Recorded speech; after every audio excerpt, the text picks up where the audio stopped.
All right, let's see. Johnny Frado, you're on the air. All right, goodbye. Goodbye. Hey, how you doing? Hey, man. Eric is losing his mind again. He wants to be called, because yesterday when you had to talk about Fatty Arbuckle or something. Right. Now he wants to be called Eric Masserino, which actually means midget in Italian. And I told him, no, you ain't embracing no Italian stuff here over here. Good for you, Johnny. But hey, wait, I got to... Artie, this is where I really draw the line, Artie. You know what I'm saying? I agree with you. Well, first of all, Eric Masserino isn't a funny name. What I was trying... Eric, are you there? Well, he says it means midget, though. Yeah, it might mean midget in Italian, but it's not a funny name. Eric the Midget is a catchy, funny name that brings him attention. This is what I'm telling. Eric, do you really want to be called Eric Masserino? Yes. Let me hear you say Masserino. Eric Masserino. He wants to be Italian, this motherfucker. That's what this is. Well, first of all, he's not Italian. Second of all, Eric Masserino is not a funny name, you know. You don't know my family background. Maybe I do have an Italian Eric, I promise you, you're not Italian. Hey, you want a little Italian in you? I know an Italian midget. Artie, tell him, please. Nah, this kid ain't a paisan. No All way. right, so Eric, no way. I think you're missing the point of what I was telling you. And I wasn't trying to be funny. That Eric the Midget is a name that I know you don't like, but the fact of the matter is it makes you funny. It's an unacceptable name. Now, wait a minute. Hey, Howard, how about if he changes his name legally to Eric the Midget? If he legally changed it to the Midget so that now it doesn't have that connotation, it's just a name. His real name would be Eric the Midget. What about that, Eric? No way. Well, I got to tell you. Be Italian. I got to tell you, Eric, I think you're way, way out of line. Eric, did you look up what midget means, and now can you tell us why it's so offensive? He doesn't even know why he finds the word midget offensive. Well, he had a whole day to figure it out. Did you figure it out, Mr. Masserino? Master Masserino. Don Masserino. All I'm going to say is the fact that the terms little people and little person, at least you're addressing the person as a person. Yeah. With the word midget, it's too broad of a word. Then what about dwarf? Why is that not offensive? Dwarf means... Same deal. It's very broad. Dwarf means almost human-like. It seems human. I mean, that's and as Fred said yesterday, little person is patronizing. Why not just person? You know, I mean... I think somewhere along the lines... At least they are addressing the person as a person. I mean, yes, it has the word little in front of it, but still, at least you are acknowledging that it is a person. What about, but like, I'm not called... Wouldn't all children be considered little persons? Right. Children? Well, I guess. Yeah, but you don't want to be compared to a child. You're not a child. You're a grown man. Well, you're a man. How about we compromise? How about Eric the Midget person? But in all defense of Eric, good. Howard, I looked up, you know what midget means in Latin? What? Nigger. Oh. What? How about Eric the Midget person? No, that doesn't work either. Look at this. I'm looking on Wikipedia. Midget is a term used to describe an exceptionally short person. Right. How offensive is that? How about Eric the Shrimp? See, I think that's more offensive. Don't got that funny feel to it, Artie. Right. Eric the Midget is the name. ETM, people call him. You're stuck. I think you got the Fatty Arbuckle thing going on there. How about if you want to be Italian sounding, how about Eric the Gacchiarone? And Hervé Villachez, he insisted on being called a midget. Well, that's fine for him, but it's not what I want to be called. And there's nothing wrong with the word. Why not just call yourself Hervé Villachez? He doesn't want the other midgets to be mad at him. What other? But they're all off. You don't even know any other midgets. He doesn't even know a fucking midget. Do you have any other midget friends? Yeah, none. No, No, I do not have any other. you're the prejudiced one. friends. No, I hate those freaks. Yeah, he's prejudiced. You don't want no midget friends. If you weren't prejudiced, you'd have a dozen midget friends. Yeah, midget guys don't like midget pussy. They I'm want telling you right now. Yeah, they want a tall chick. A bus for TMZ and had them all come out of a cab, Artie. Hey, Howard, that's 20 the name of my book, Midget Pussy. Yeah. That would be great. Hey, there is a good-looking little midget broad on some new show, though, that's a doctor. Yeah, you fuck her. Eric, you wouldn't date a midget. Eric, I'm telling her she's normal. She just looks like a little person. Eric, you would never bang a little person, right? You'd bang that doctor. It depends. I mean, I might. Johnny, you're saying this chick doesn't have those little fat legs? Oh, no. This chick is completely in proportion, just very, very, she's kind of attractive. Just very little. She's more like Oksana Bayul. I've never seen... Like little jeans and everything, and she looks completely normal. She just looks small. I've never seen a little chick, little person chick that didn't have the pudgy sausage fingers and Watch this show on TV. What's it called, Eric? It's called Little Couple. Little Couple. Yeah, and the guy's a dwarf, but the girl looks just like a normal girl, only just real tiny. Wow. And she's a doctor. She got 2 houses. I told Eric, you got to fucking go get this, bro. She's a doctor. She'll take care of you. She has 2 very tiny houses. Little bitty houses, yeah. She's already married, so... Yeah. They don't mean nothing. All right, listen. I'm telling you, I'm looking up all kinds of definitions of midget, and nothing is offensive about the word. How about Eric the Cabbage Patch Kid? No, definitely not. That's not good, huh? How about Eric the little fucking prick? Howard, I've also told him that I am not going to call TMZ and ask them to apologize. Yeah. Even though he's been calling me all day off the fucking hook trying to get me to do it, I ain't going to do it. Of course not. I'm trying to explain to him that was a favor, that they did that was a nice favor, there was a nice gesture. Eric, it was huge that Johnny got you on TMZ. And instead, you're focusing on the fact that TMZ called you the midget. I mean, That's huge. I mean, these guys are finally paying attention to you on a national television show. Huge. How about Eric the Pygmy? You know what Eric's thing is? He hates Eric the Midget so much that now it's got to be his name because he's been on TMZ. It's a national show. He can't get rid of it. That's what I was feeling when this whole thing started. It's stuck. It's got to stick, Eric. You got to be Eric the Midget. You want to make money from the corporate world? How about Eric the Mini Cooper? I like that. Eric, I think you got to go. It's like Baba Booey. It's like a name that just sticks. Hey, Howard, earlier when you were talking about that thing with Springsteen and the broad that was the husband that was suing and everything. Yeah. And you brought up the thing about the stripper in the car. Right. My mother used to get mad at my dad over, like they'd say he killed somebody in the paper. Right. And he'd have to, like, defend himself. And then she'd bring that shit up to him all the time. He killed that guy, and my dad said, I didn't kill nobody. Right. It says in the paper you stole the space shuttle. How did that happen?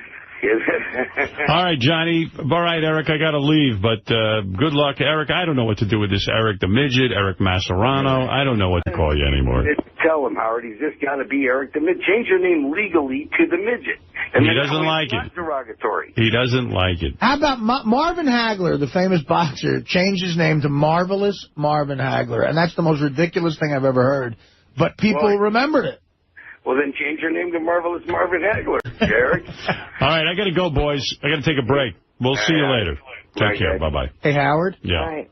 I'll tell you what, you're going to agree with me. I'll tell you why I don't believe Springsteen had sex with that chick. Why? Because she's 44. Howard, can I just bring up a point that I think is pretty good? Sure.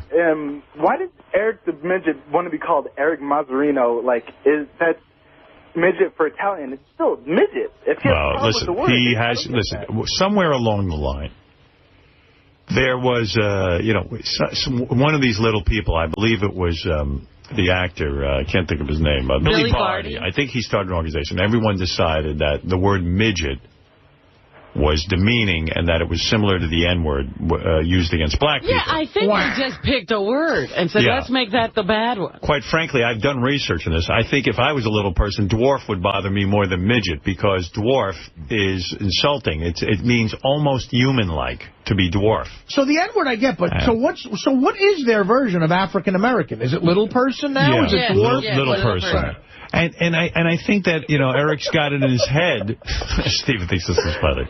Well, it's a weird discussion. Yeah, but Eric's got it in his head now that this is he's really not offended by the word midget. Well, I think he watches, because he doesn't know any little people. He watches a TV show. And whenever someone says midget, they get offended. So, look, I thought when he first started calling in, he was a little guy. I figured he's a midget, and he's Eric the Midget. But he doesn't like the name. So he found out that the word in Italian, midget, is Mariano or something. Mazzarino. And we know Italian makes everything cooler. Yeah, so he wanted to be Eric Mazzarino. But I said I don't think anybody would care about him. And that's not funny. That's right. Can we still call him Eric the Midget and just not say it in Italian? Yes, of course. Steven, you could do whatever you want. Do whatever the fuck you want. Shirley, go ahead. Alarming news for fans of Eric the Midget. A post on Eric's Twitter page states, and we quote, "After seeing the doctor today, I need to cut back to one call into the show a week, calling every Thursday. The reason that I'm cutting back to one call every week is because most mornings I just sit on hold, losing a lot of sleep for nothing. It is starting to affect me. I need to get more sleep per week." Wow. What about going to bed earlier? How passive-aggressive of that little fuck. Can I say one thing about Eric the Midget that I've completely getting back to? So I'm not a fan, and it's right. Gary's right. Divided into two very strong camps. Because Kimmel loves him. Kimmel loves him, and this is my point. Jimmy brought up the greatest point about Eric the Midget. Here's a guy who's so fucking ungrateful. He's not good radio. He's boring, and yet Howard indulges him to the point where he's like, Howard's like, well, he'll argue with him why he should. Well, and I'm thinking, here is the most incredibly talented radio personality of all time, arguing with this fucking angry little man who's ungrateful. Yeah, to me, genius. This is what I love about Eric's calls. It'll be like 9 o'clock in the morning. He'll go, Eric the Midget, you're on the phone. And instead of going, this is what I want to talk about, he goes, "About time, you fucking asshole. You just spent an hour with some weather chick from L.A." And he's ungrateful from the get-go. Yes. That's why I hate him. But I hate him. Do you feel at all guilty? I mean, on one hand, it's cool that you're treating him like you would treat anyone else, and you're just evaluating him. But he's also kind of been under a death sentence since he was born. I don't feel guilty. He's still an asshole. You can be under I know people that have had chronic illnesses and terminal fucking cancers, and they're nicer and they're more grateful. I'm with you. He's an angry motherfucker, and you know what? He's boring. He's terrible radio. I'm sorry. Every time he comes on, I just go, oh, it's that ungrateful, angry man, and he's going to bore me to death. I have to go. I'll go to a commercial. I don't care. Howard is fascinated. I don't get it. What is that about, Gary? Why is Howard fascinated with him? Because he just finds him interesting. Why? What is interesting? He just is like nothing. That he's ungrateful, that he never has anything to say, but he thinks that his every word is gold. I'll tell you what that was I think entertaining. is a big thing. What was entertaining was when he had the picture of him, and they're like, he's like, well, I need proof that it's me, and they're like, dude, we see your club foot in the picture. We see your sock with the club. It's you. It's a long pause, and he goes, that is my son. Do you think it's wrong of us to call him a midget if he doesn't want to be called that? What, he wants to be called the actor? He's a fucking actor, so call him what he is. We know he's a midget, so we'll call him a midget. And Jillian Until I see him perform in something, I'm not going to call him the actor. And Jillian takes her second trip into the Benji vortex. There we go. Eric the Midget, you're on the air in Sacramento. Eric the Black Actor. Eric? I'm here. I wondered where you were. I'm going to call in to defend Stern. Will you please ease up on the damn sound effects, you idiot? Red Rock! Good request. Eric, come on. He'll never ease up on that. But what are you defending? I'm fucking footed, you asswipe. Oh, don't say that, Eric. Right. All right, Eric, what can I do for you? Well, I heard last week that you were getting attacked by that KTLA guy. And it also seems that you and I have that in common because I was getting attacked last week by a KTLA worker. Who attacked you? Oh, Jillian Barberie, yeah. Bitch, Jillian. Jillian doesn't like you on the show, I don't think. Fuck her. She also doesn't work at KTLA. Where does she work? She works for the Fox Building, but it's not KTLA. Right. Yeah, right. It's Thanks, Fox. Johnny Frotto, for telling me that. Yeah, well, what's the difference? So you're mad at Jillian for bad-mouthing you. Well, she's not a fan. She doesn't get it when you call in. A lot of fans of this show don't get it when you call in. She's just one of them. She's a stupid cunt. No one cares about her dumb ass. Well, that aside. She used to say that everything on the show she loves except for Eric, believe it or not. I'm not kidding. Really? I've heard her say it. Yeah. That's great. Someone needs to send her a quarter to go to a pet shop to have that thing gnawed off her face by a rat. Nice one. What talk about? What thing? Up by her right eye. Got like a beauty mark or something. Beauty mark. I think it's hot. Now, I was handed a note, Eric. You think you have a hernia. I'm sorry to hear that. This kid has so many medical Now, how problems. did he get a hernia? I mean, what happened now?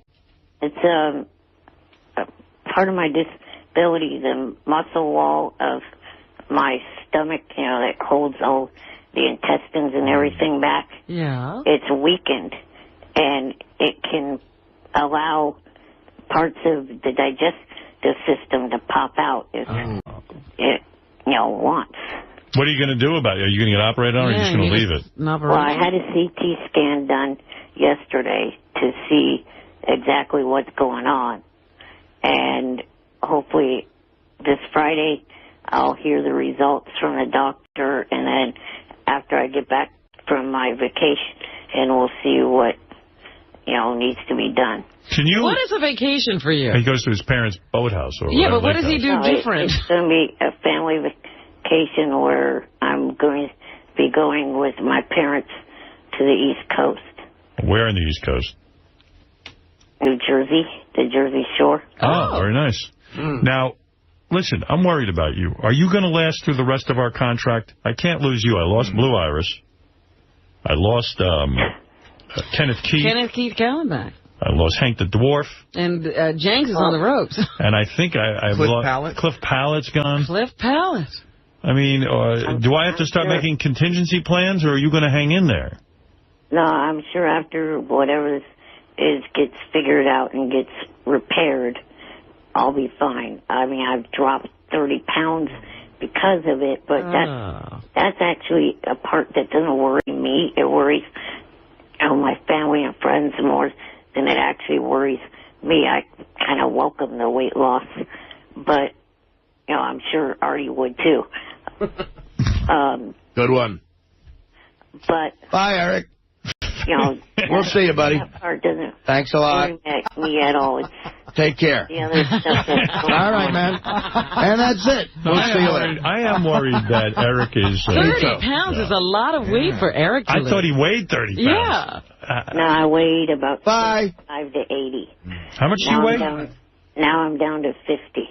Whoa. You weighed what? 75 to 80. 75 to 80. And now you're down to 50 pounds. Mm-hmm. Jesus Jeez, Christ. I wonder what he looks like now. My foot weighs 50 pounds. What do you think mine weighs? Are your bones sticking out? Not really. No? No, he's a little guy. I don't know, man. It doesn't sound good to hurt. No, I know. Yeah. I mean, in all honesty, Eric, we hope you're all right, man. Yeah, I'm sure I am. This hernia problem or whatever it is going on in my digestive system's kind of attacked my appetite at times, and that's why I've dropped the weight. Has your rectum ever fallen out? No. Because we heard about that problem. Well, there was a guy who was like had the medical problems like Eric had. That guy used to hang around with. Oh, I know who you're talking about. Was it Kid Rock? Doug Beatty. Doug Beatty. Oh, yeah. No, it was Doug Beatty who hung around with Sam Kinison. Sam Kinison. Right. He seemed to have whatever it is Eric's got. He seems to have the same thing. And remember, his rectum used to fall out all the time. Right. But I don't know. And the kid with Kid Rock, I mean, the man with Joe. Kid Rock, Joe, yeah, he was, I think he had something similar. Right. But your ass has never fallen out. No. So far, so good. So far, so good. All right, Eric. I feel bad that, you're having digestive problems. Yeah, we hope you're all right, Eric. Thank you. Drink green drink. Yeah. Would Well, green drink help? I had to drink some nasty crap yesterday for the CT He's scam. Yeah, I know. That stuff's off. Hey, by the way, Eric, you're a sports guy. How was Artie's performance with Joe Buck on HBO? Be honest. I did not see it. You didn't see it, all You right. haven't checked it out on, well, you can't check it out on YouTube anymore. Yeah, I know. They took it off YouTube. Yeah, I went to see it on YouTube and it was gone. maybe one day Chris Russo will see it. Why bother with that? Yeah, I mean, she's already commented on it. What are you doing? You know what? I know funny. You're not funny. Funny. Michael Irvin, the wide receiver. What the hell are you doing funny? All right, Eric, thank you. I don't get what the guy means, though, because you have as much relevance now as you did when you were with regular radio. I mean, if you didn't, I wouldn't have gotten the meeting with Robert Mills that I got. That's right. Robert Mills, by the way, big producer How's of that going? Bachelorette. Has he heard from... No. I talked to him last Thursday. What did he say? He said to me that he's going to check with some people at TLC to see if they would be interested in doing a reality show with me. 'Cause, you know, they have Little People, Big World, and the Little Couple. So I guess he can't use you on ABC, but TLC might be a possibility.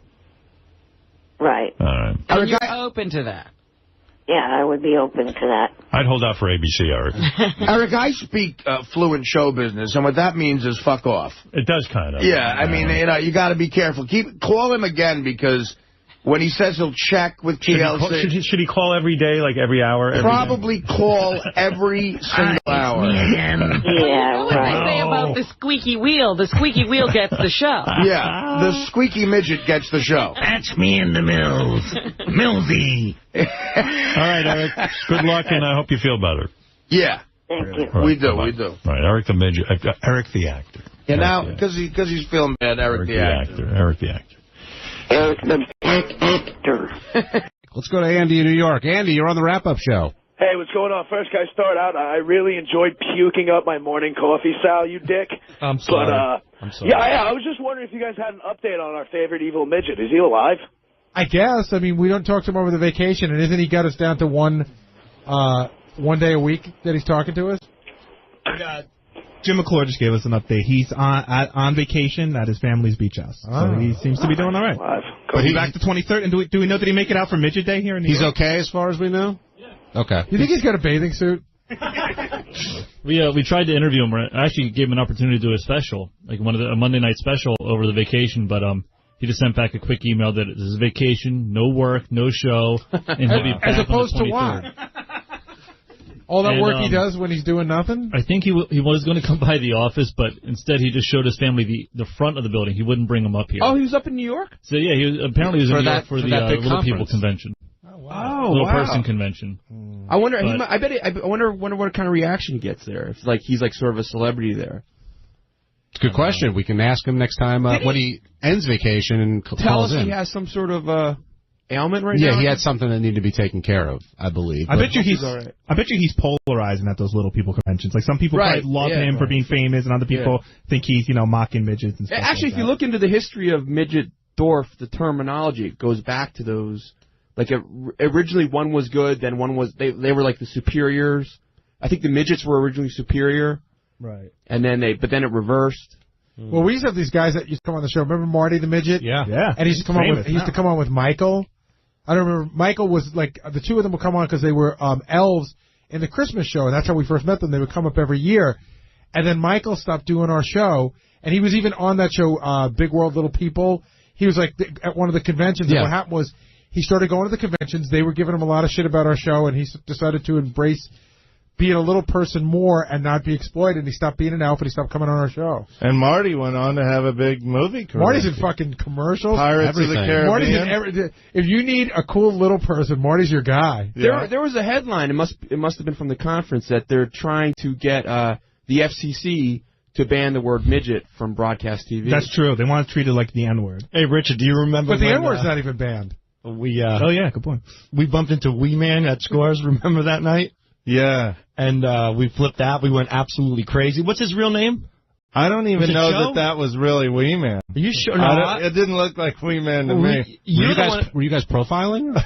Well, it was a little guy. Richard goes, holy shit, Wee Man. I'm like, wow, Wee Man. So Rich and I ran over like, Wee Man, Wee Man. It's like, hey, how you doing, guys? Like, Wee Man. And then he goes, come over here. And me and Richard bend over. He goes, listen. In this place, I'm not Wee Man. I'm Joe. That's right. He was really pissed off. When he said his real name, I don't think that was the real. I think he was pretending to be Wee Man. Well, it looks like his name is Jason. Oh, it was something with a J. It might have been, but he wasn't happy. It looked like Wee Man, but he wasn't proud to be Wee Man amongst women. You know what I mean? Like he was like, tonight I'm Jason, or whatever the case may be. It was at Scores. I'm sure he had a good time. I should tell people that Johnny Fratto will be our special reporter out in L.A. He's going to go do some interviews for us. I'm not going to say where, he wanted to be surprised, but he's going to go out on the red carpets and do some interviewing for us. Isn't that right, Johnny? That's it, yeah, I'm the man. After listening to all this conversation, oh my gosh. a little graphic. It was very graphic, and it makes me feel very sorry for myself.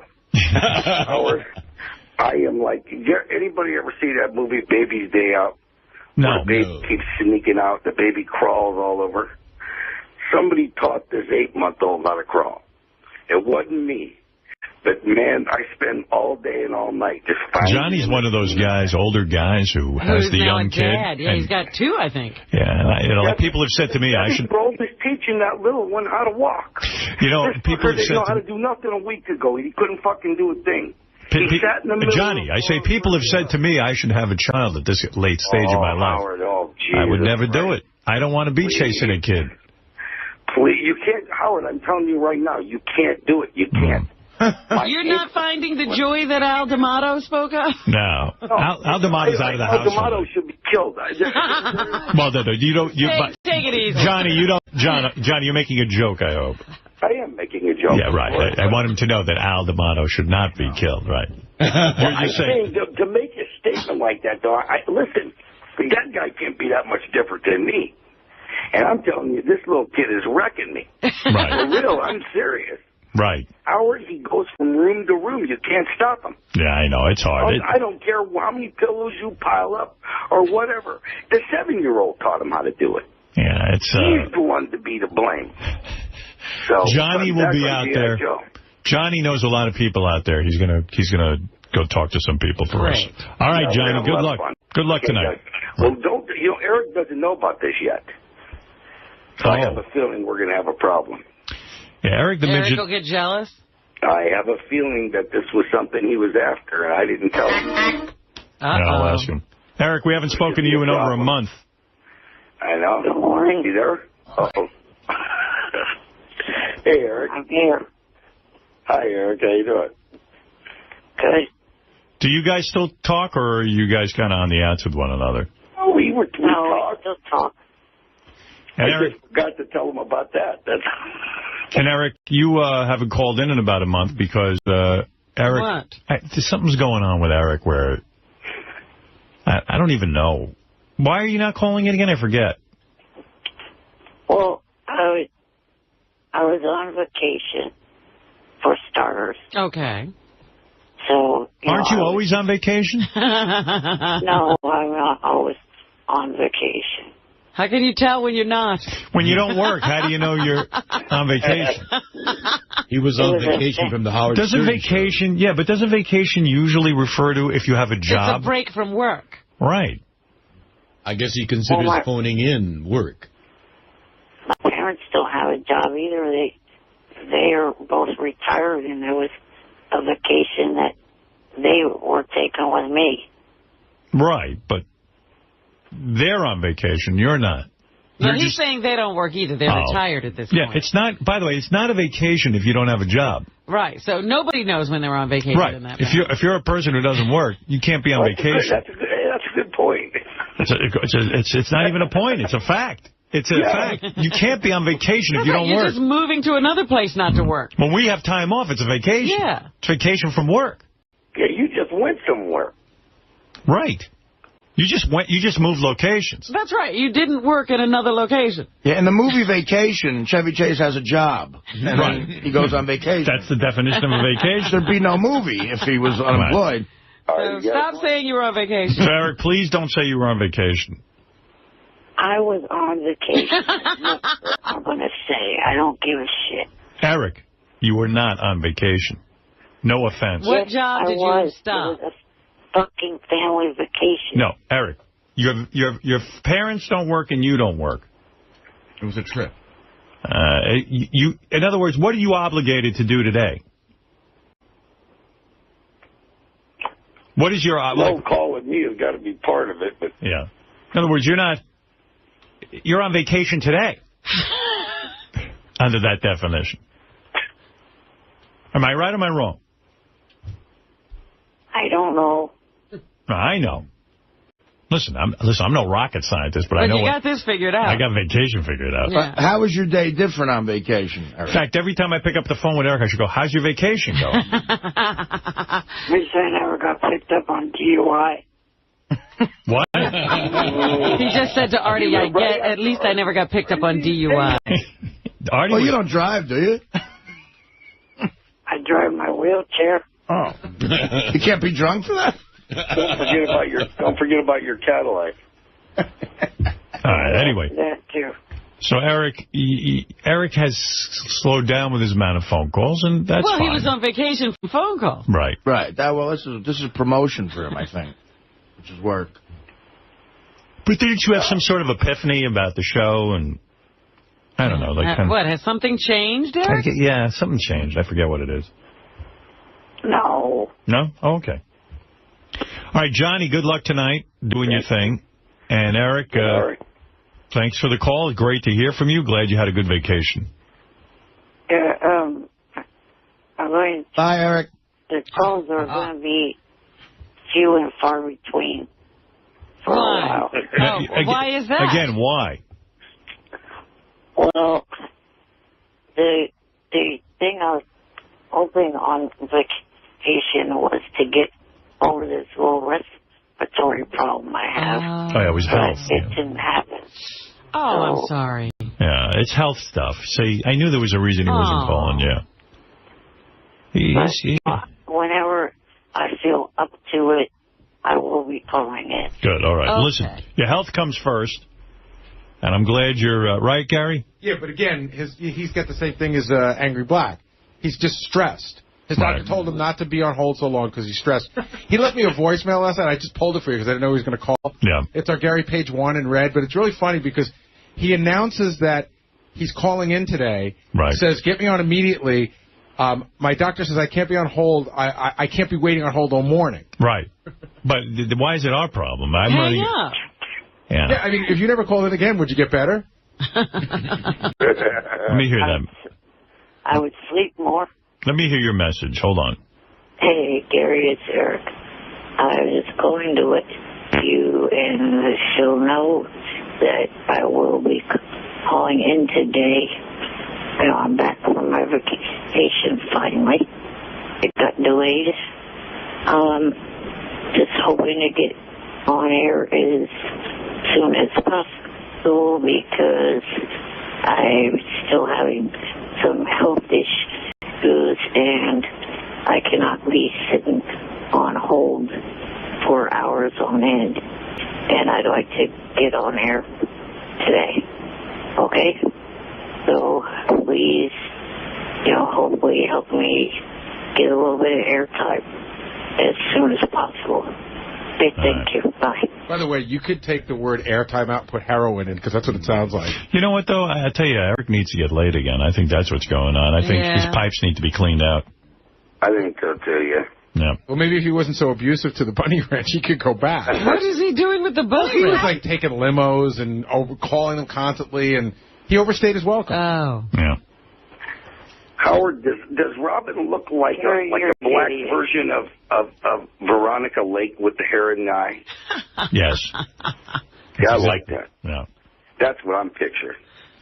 What, Eric, I do have to run along, so I'm glad you got on right away. I don't want you having health issues or getting stressed out over being on hold, but if there's anything you'd like to add, go ahead now. I just said Gary's an idiot for that statement. Is it untrue? Yes, it's untrue. Johnny? It's true. Johnny, you just You debunked that in a fucking interview with a website. What's true? Debunked what? That he was... You said it was a bit. That he What was a bit?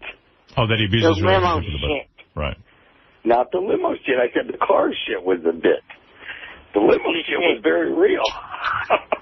That was part of it. He called the Bunny Ranch. I told him, like, have a limo waiting for him, and you know, and he was just, you know, like, when you're getting free pussy, you got to space it out. I mean, it's hard, though. If you never had it, I understand how you'd want to... He loved it there. Free pussy, what's that? All right, Eric, good luck, and please take care of your health. All right. And Johnny, we'll hear from you, I'm sure. All right, thank you. Okay, guys. Johnny Fratto and Eric the Midget. And Eric the Midget. Who have Eric teamed having up. trouble. Yeah. What role does Johnny play? Johnny might... in Eric's life? Yeah. He was sort of setting him up with this website and where they... Oh, I see. Yeah, they're in business together sometimes, and it always goes wrong. It's very funny. It's like you and Brad. They're the new Abbott and Costello. Right. All right. Actually, Eric did sound a little... Yes, hard. not Yeah. usually That sucks. I hope he gets better. Eric the Midget is on the air. I haven't heard from him in a while. Hey, Eric. Good morning. Hello. I was calling in for a couple different things, one of which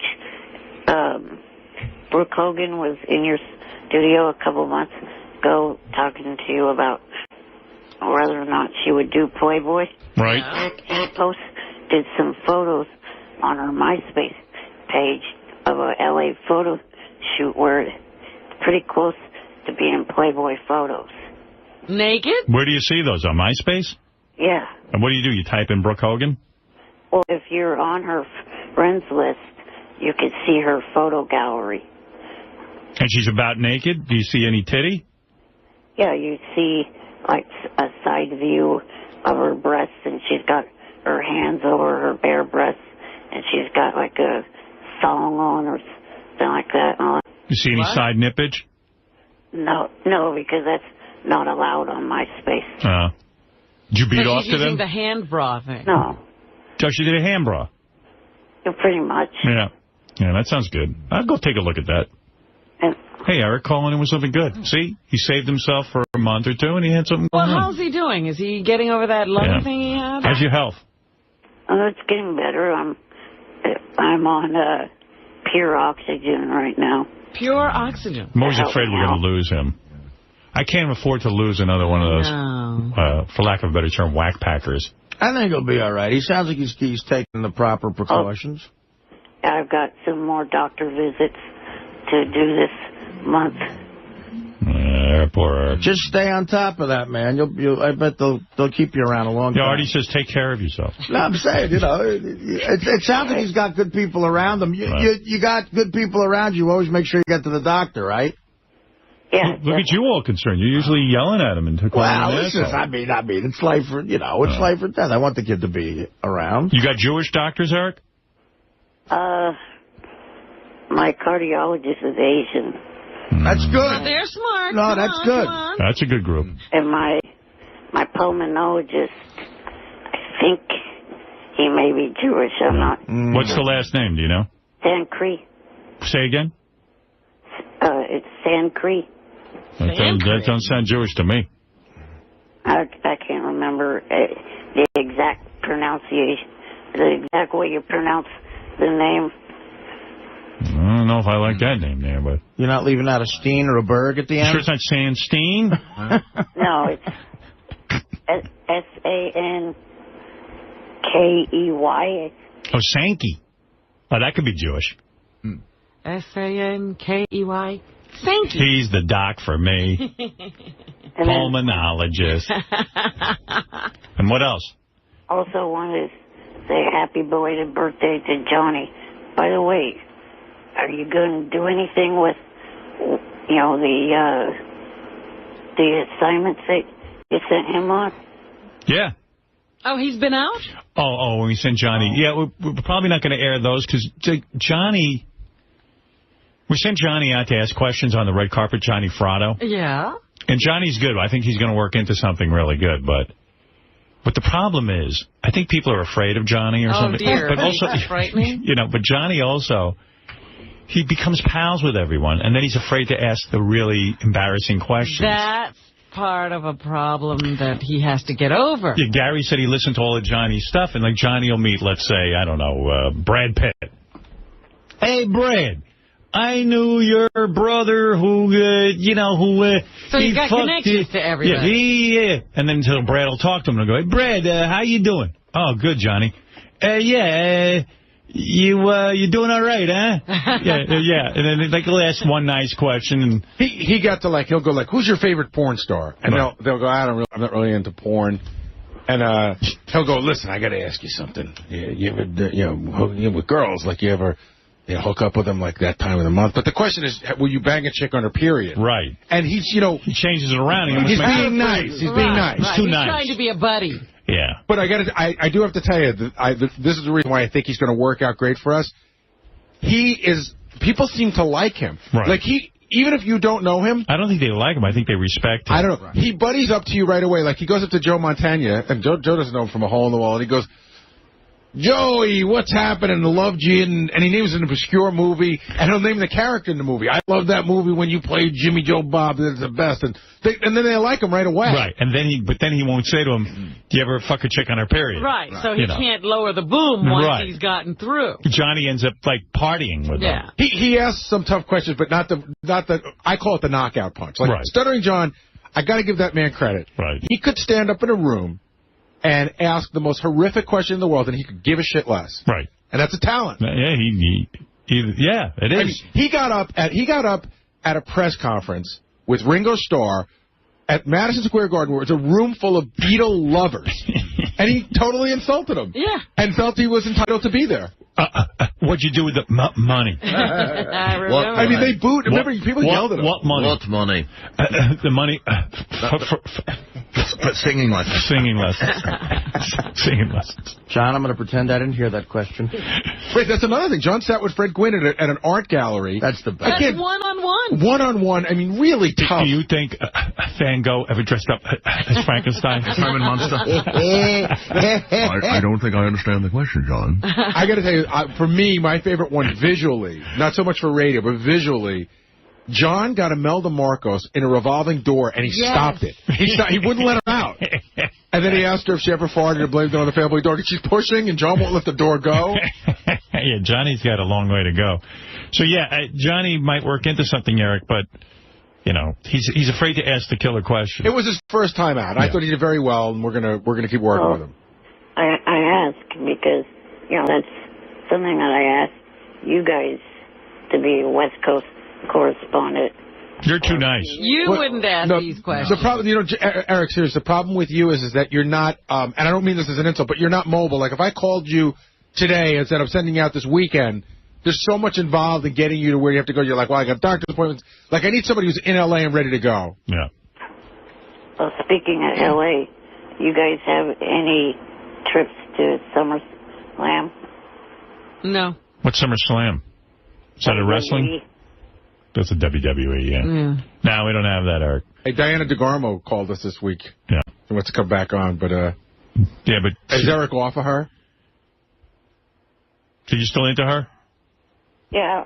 I also been talking to Jeremy Borash, from TNA. From what? What is he talking about? TNA. Come on, Robin, get with it.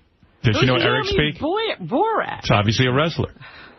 He gave me a tour of the TNA wrestling production offices. We asked him about Diana DeGarmo. I actually think I understand. He's crowbarring in his own... No, I think I understand this. I think we had a wrestler on who brought Diana DeGarmo. Is that what it was, Eric?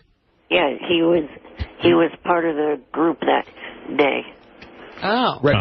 He came in, he was like a judge for something, and he brought Diana DeGarmo. Right. But we can't... Hey, anyway, Eric, I got to go. Glad you're feeling good. You're starting to sound like a shithead, Eric. Okay, thanks, Eric. I don't sound like you, fat ass. Oh, you son of a bitch. All right, thanks, Eric. That's Eric the Midget checking in. People have been saying they hadn't heard him in a while. Yeah, he's been under the weather. Yeah. Hey, well, I hope he's all right. So there's a bunch of things. Actor. All right. This is pretty sad. I don't know how you get over some of these things when you read. A father was charged with manslaughter in the shooting death of his teenage son during a hunting trip. His lawyers are asking for the case to be thrown out because I think he's suffering enough. Ken Kadamus will appear in court later today for a hearing on a motion to dismiss the charges. Kadamus was with his 17-year-old son last May on the first day of the turkey hunting season. Authorities say the two became separated and the father fired thinking he was aiming at a turkey. But instead he shot his son. That's terrible. Jacob died at the scene. The father's attorney maintains his client's negligence doesn't rise to the level of a punishable criminal offense, which could get him up to 15 years old. How do you mistake your son for a turkey? That is really bad. Yeah. Dad, you never really looked at me. You always looked at me like I was a turkey. My father once told me I swung like a cunt, but I don't think he ever could mistake me for one. Eric the Midget's parents probably mistook him for a turkey once, at least. But I don't know. I'm club fucking footed, you asswipe. Oh, Eric the Midget is pissed. Anybody want to hear Eric the Midget's voicemail that he sent to Gary after yesterday's show? Hey, Gary, this message is for Howard. I was looking at Mark Freakin's website. What the fuck is up with saying that my parents might have mistaken me for a turkey? What? My parents have not mistaken me for any fucking animal. Stupid ass. Maybe your parents confused you for Big Bird for your height and your big ass nose. That's not funny. Your wild hair. What happened? Oh, you didn't hear it? You didn't hear Eric's message? You want me to play it for you? Well, I know he's upset with you because of but I don't remember you saying he was mistaken for a turkey. Yeah, I said it yesterday. Oh, you did? I said his parents might have mistaken him for a turkey. I forget what we were talking about. Well, Anybody I told remember? you the story about the guy who was turkey hunting and he killed his son. Right. I said, that's pretty bad mistaking your son for a turkey. I said, although I think Eric the Midget's parents mistaken him for a turkey. I didn't hear that. I was kidding around. Boy, he takes it so seriously. I know. We're busting chops. I'm just trying to get his name out there, that's all. I was worried about his website. Enterprises. I don't think his parents literally mistook him for a turkey. Although I could see where they would. It was a joke. I think it's easier with him than, some kid walking around on two long legs. Right, exactly. Hey, My Gary, parents mistook me for an ostrich, so I know what it's like. My mouse froze. Hey, Gary, this message is for Howard. I was looking at Mark Freakin's website. What the fuck is up with saying that my parents might have mistaken me for a turkey? What? My parents have not mistaken me for any fucking animal. Stupid ass. It was my mistake. I just thought it was theoretically possible. But you can see how somebody could make that mistake. Yeah, sure. You should lighten up. No, they mistook him for the CEO of IBM. Sorry. Jackass. Hey, Steve. On a very busy day in the Howard 100 newsroom, Eric the Midget, our lead story. The Stern Show's lovable little ingrate contemplating his own mortality after a summer of serious health scares. Eric the Midget putting together a bucket list. The first thing Eric says he wants to do before he dies, run for governor of California. Eric believing he can do better than Arnold. And among Eric the Midget's other goals, get Dougie the Puggy published and make the Times bestseller list. Get his first movie role. Get the nerve to do at least one night of stand-up comedy, and finally meet Kelly Clarkson. Well, all those things are pretty unobtainable unless, like, Artie puts him on stage to do some stand-up at one of his gigs. I would do that for him, sure. Well, wait a minute. We can get her to meet Kelly Clarkson, can't we? No. We can't meet her. Yeah, how are we going to get Kelly Clarkson? If we call her and say there's a dying kid. Eric the Midget has a celebrity to call in for Klondike. Who is it? Hey, Eric, I got to take a break, but I'll give you 3 seconds. Who do you have? I have Sunny Lane. Who's that? She's a porn star. No good. God, we can never get a porn star on here. Oh, come on. Stop it, Eric. That's not good. I mean, even Marilyn Munster beats her. Right. She's on hold now. Well, she's not going to win for you. You Hey, Howard, Johnny Fratto sent me an email over the weekend. He actually offered Eric Frankie Valli. Yeah. But Eric thought Sunny Lane was bigger. No, Frankie would have won. He was the ticket. That's right. Hey, Sonny.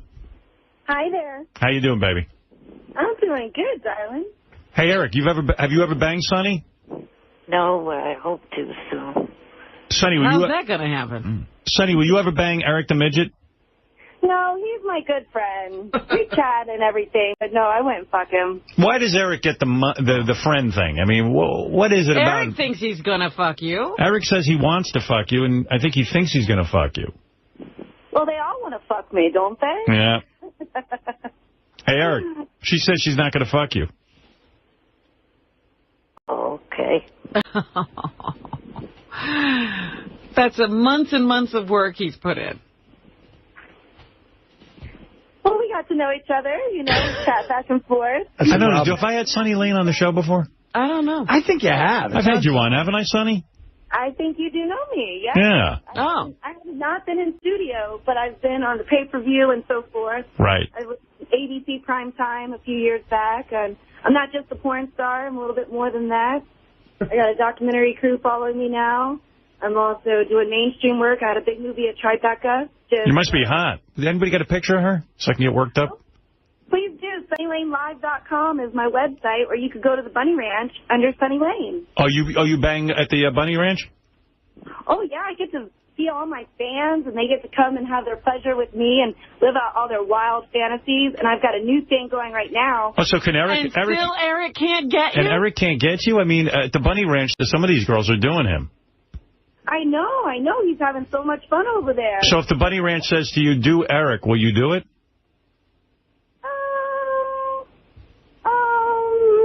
That's a no, Eric. Gee, she doesn't want to do it, Eric. For $1,000? The last time I got a new thing going where we're doing Porn 101. What is that, Eric? The last time I was up there, I thought you said the next time I visit we could party, which is their term for, bang. For getting it on. Did you say that to him, Sonny? Oh, he led me on. He said he was going to come out here for his birthday. Yeah, but, honey, you're leading him on. I mean, you got to... How to do something. A no from a prostitute is a harsh no. It's awful. That's a harsh no. That's about the worst no you can get. Yeah, Eric, I feel for you today. Sonny was almost an Olympic ice skater before she got into porn. Really? And she's managed by her parents. Yes. That's always an unusual thing. In porn. Have you ever rejected a John before at the Bunny Ranch, or is Eric your first? No, I've rejected some, yes. Oh, Can you imagine what these guys must be going on? Tell me what was wrong. What do you turn down? Yeah, what are you turning down? Well, all about, hygiene. Oh, I'm going to throw up. Yeah, well, what, does the guy come in stinking? Being in porn, we're clean freaks. Yeah. Clearly. So, really, that's the only thing I've had an issue with, or I just throw them in the shower, and then they're good to go. Does Eric seem unhygienic to you? Oh, no. He's just really sweet, and he's always been really nice, and, I've always wanted to ride with him on his wheelchair. That would be fun. So what's the hang-up? Because he's handicapped or a midget or what?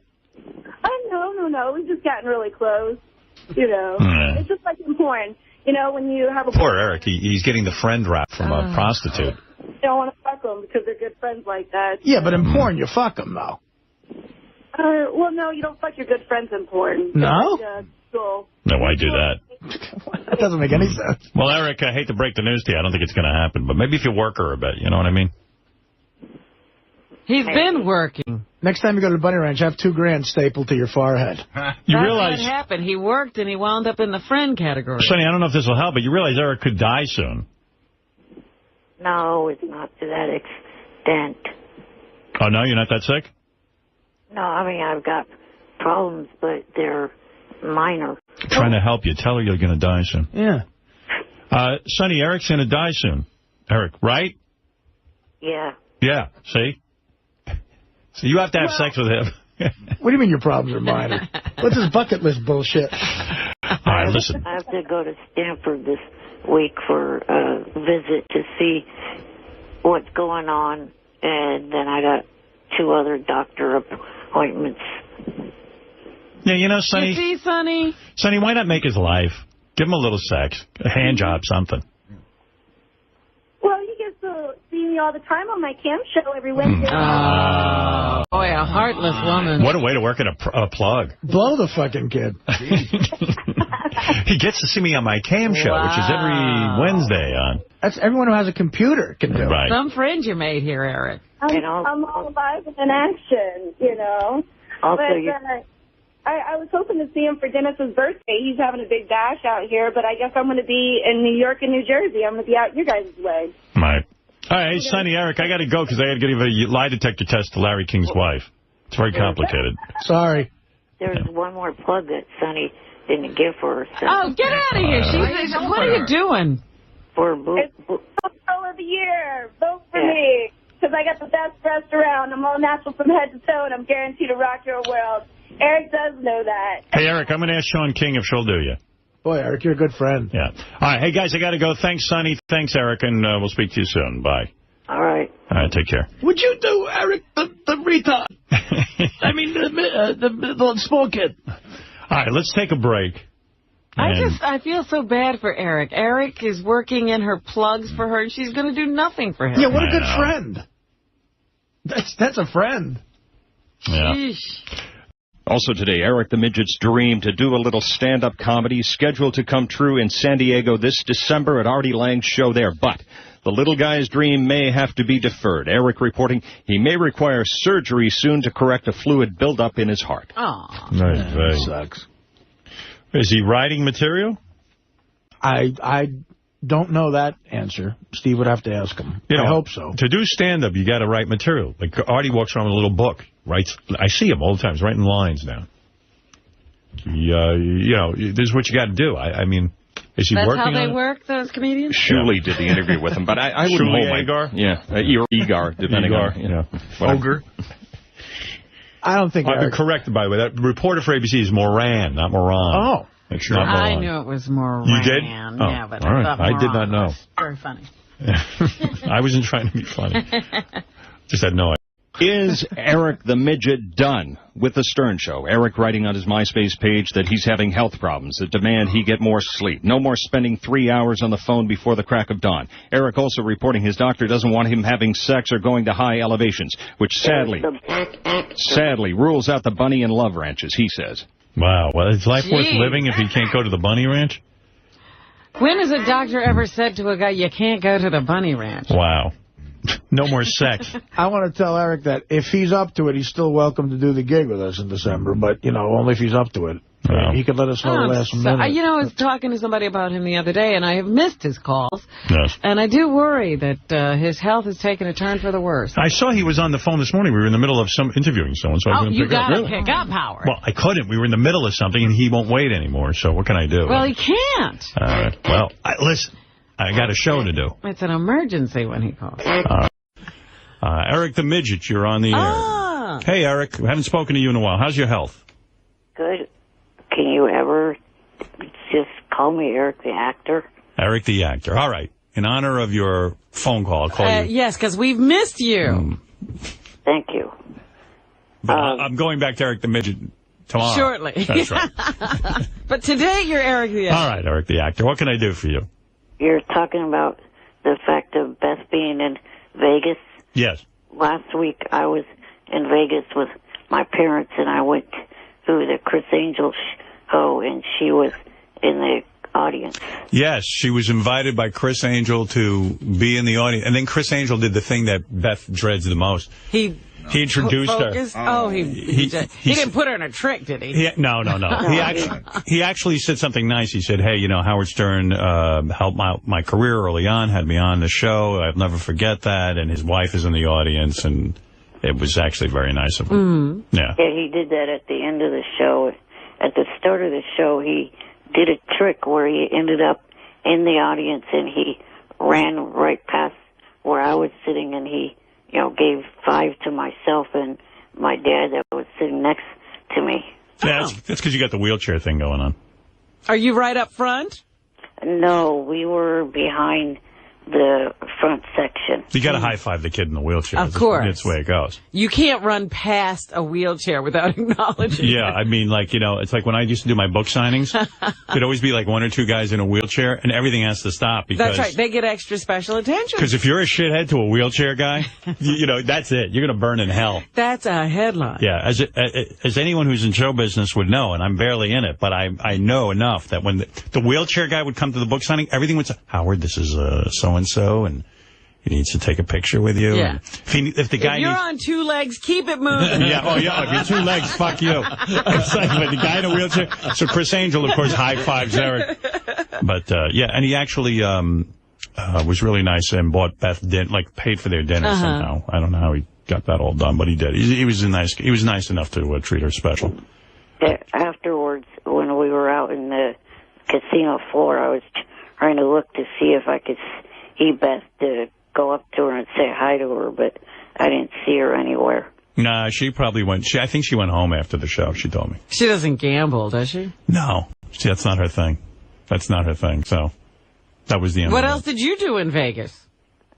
Well, just checked out the different hotels, and I played the slot machines a little bit. Did you win? Yeah. See, Eric's a winner. There you go. There you go. But, by the way, Joni's on one of the other lines, and he fell asleep on you. Johnny's asleep? Yeah. Let me see that. Johnny. I'm here. Oh. Oh. Eric. You woke up? He's not talking to you, Eric. He's pretending to be asleep on you. You mean, Johnny, when Eric's on the line, you pretend to sleep? It does cut down on having to talk with him. He's mad at me right now, Howard, because he wants to be my manager. Oh, come on. Stop it. He does. He actually wants to be my manager. And I gave him some outrageous things that I thought I deserved. Things like because he's got me booked at strip clubs, Howard. Yeah, He's working for you? It's all silly. It's silly. I don't want to go. I told him I don't want to go to strip clubs. It's silly stuff. He wants to go to a strip club, yeah. Did you notice, did anybody tell you that a bunch of the people from your show got in Time Magazine? No. In the very current issue of Time Magazine, there's an article about Neil Strauss. And in the article, it mentions myself and Anthony Baza and Amber Smith. All right. All right, Johnny, thank you. And Eric, thank you. I'm glad you saw my wife in Vegas. Thank you very much. Yeah. See, Howard, you could have had him like a double agent or something following her. All right, thanks, guys. Hey, Howard, one more thing. Are you ever going to play any of those things? Yeah, what I will. Johnny did some his interviews. I'll get to those today. You will? Yeah. Really? Yeah, I'm going to get to it. I love it. I love it. Thank you, Johnny. Okay. Right. Okay. Thank you, Eric. Eric, the actor for the day. Good to hear, Eric. He sounds good. I was worried about him. All right, Eric, thank you. Thank you for taking my call. Yeah. All right. Glad to know he's okay. Fascinating story how Eric saw my wife in Vegas. Well, I hung on every word. That was a pretty good story, huh? The kid can light up the phone. I was in the same room. Oh, my God. It was unbelievable. And I got high five. Can't believe Chris Angel. Which was more exciting to you, the part where he got high five by Chris Angel or he saw Beth in the audience and she stood up? Jeez, it's hard to choose between the two. My favorite part was when he told us Johnny was sleeping, and then it turned out Johnny was awake. And then when Johnny told us about Time Magazine. Well, that was a showstopper. Yeah. So which part do you like the best? When Johnny, I'll make it like the wrap-up show. Right. Johnny's story about Time Magazine. I think that was my favorite part. That was your favorite part? Yeah, that was my favorite part. Did you know any of the people Johnny was mentioning? Heck no. And I don't know how that's getting us mentioned in Time Magazine. I don't know. And that's why I'm fascinated with that part. We'll have to get the issue. Do you think I hung up too fast? Do you think I should have continued with that story? I think you hung up too slow. Too slow. I tried to hang up faster. All right. Okay, thank you for your call. All right. And Eric the Midget on the phone earlier today, leaving out a sad part of his story about seeing Beth O in Vegas. Eric claiming... Beth Stern. Eric claiming he asked his parents. Oh, you enjoyed laughing. Yes. Eric claiming he asked his parents to take him over to say hello to Beth. But Eric's parents, for some reason, thought Beth might make fun of him, he says. Eric attempting to assure his parents that was ridiculous, but because he wasn't in his motorized wheelchair, he says he couldn't get there on his own. Beth would have absolutely said hello to him. She's not nuts like me. I mean, his parents didn't want That's what he him says. to meet. Wow. Yeah. Sad. Shocking. Those parents, they got to lighten up, Robin. They can't believe that Beth would be so crass. That's ridiculous. Beth would have made him our new pet. Can I take him home? Please. Let's go to Eric the Midget. Wants to comment on several things, it says here. Eric, go ahead. Eric's back in a big way. Eric, all of a sudden, calling in on a regular basis. No, not a regular basis. I just wanted to comment because... By the way, my wife said she definitely would have said hello to Eric. Of course she would have. If he had presented himself at that concert that Chris Angel threw. Well, I forget why he didn't get to her. Because his parents thought that Beth would make fun of him. Hey. That's what I heard. That's what you said to us. Wait a minute. I said that sarcastically. Who knew that? Well, how can we tell when you're being sarcastic? I was being sarcastic. You said you didn't have your wheelchair and your parents wouldn't let you go over to Beth because they were afraid she'd be mean to you. That's right. They wouldn't wheel you over there. And even Beth said to me, she goes, me? I wouldn't be mean to the guy. I was joking around. I didn't really mean that. All right. You better do something to show us when you're joking. Yeah, you better put a little disclaimer on you. Also, the other thing was that after I hung up, I read on the internet that you said a comment about, don't you wish we were still on break after taking that call? Why the fuck would you say that? Well, your call wasn't particularly strong. And so I was being sarcastic. Anything else? The other thing is I noticed that you made a little comment about Kelly Clarkson used to be cute. That's right. Give me a break. She gained a few pounds. No, she wants to be a man, according to Howard and the tabloid. No, not according to me. According to a tabloid report I read, that she's beefing up to become a man like Chastity Bono. That's what it says. They speculate that she's trying to become a man. So you can give up on that crush on Kelly Clarkson. Right. If that's true. You'd be better off going after Fred. At least he's thin. Also, this weekend I'm going down to L.A. to be a guest for the pay-per-view Bound for Glory, TNA pay-per-view this weekend. Jeremy Borash invited me down to go to the pay-per-view. All right, Eric. That's something you should Twitter, Eric. Yeah, that doesn't need to be on here. He wanted me to mention it. Well, I'm sure he did. That's how you got invited. Yeah, I invited you, in other words. By the way, Eric getting a couple of negative letters in the email. He's just back and already the negative email. Just from his one appearance yesterday, people said, keep Eric off. Don't allow him on the air, which surprised me. I thought people would be happy to hear him again. Yeah, but he's no. all right. Vince wants to say hi to Eric. Eric, meet Vince. Vince, go ahead in Los Angeles. Hey, Robert, how you doing? Hi. Hey, listen, Eric, the faggot midget, should be in jail for stealing those credit cards, for using everybody's name, for trying to get fame for him. And hey, I'll tell you, and that's like, I got a reality show for you.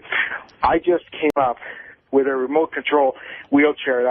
What I want to do is, you know that game Frogger? I want to put you in it and put you on the... Hello? Hey, stupid, read the internet called Shaboody.com. Johnny did an interview where he admitted that credit card shit was a joke. Phone number beginning with the area code or enter your 9-digit account number. Hello? Hey, retard, you can't even work a phone. Something's wrong with my phone. Yeah.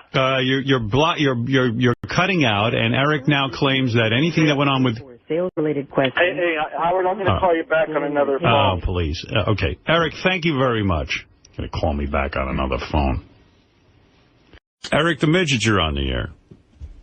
Hello, I'm calling in because in December I'm supposed to be on stage for Artie's show. Is that a definite?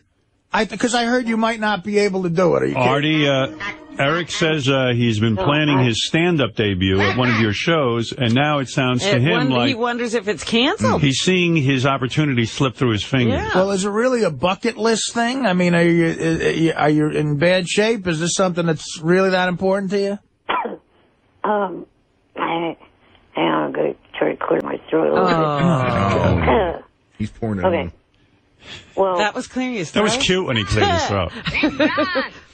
All right, my voice is back. Thank God. We all missed it. Not that bad off, but, you know, people make bucket lists after they graduate high school and college. It's just, you know, some to do. Eric, what show are you supposed to perform? Okay, I'll tell you what it is. One of the things that I've been doing and looking at the shows I have, I'm committed to New Year's Eve, okay? Okay. So I was going to look at the shows where I have to fly, because that's extra crazy stress getting back, and especially where I have a week of shows before and a week of shows after. It's nuts. Right.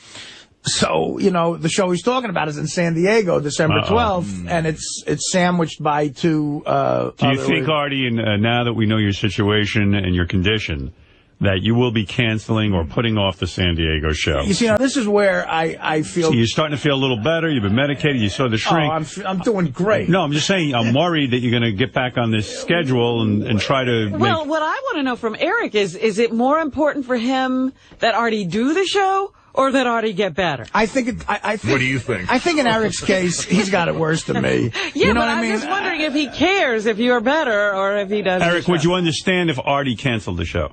I guess I would, but he's talking about he's going through anxiety himself, but he's also at the same time putting Sequoia through a bunch of anxiety. Okay, all right. What is Sequoia? Sequoia's the promoter.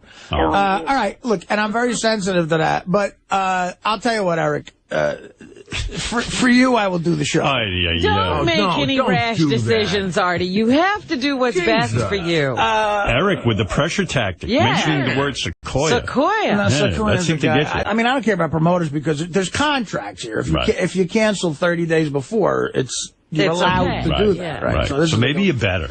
You're putting Sequoia through anxiety. No, I don't want to make Sequoia upset, but I'm just saying maybe Sequoia would even understand your condition. And I think Sequoia right now is jumping up and down somewhere that his name's been mentioned.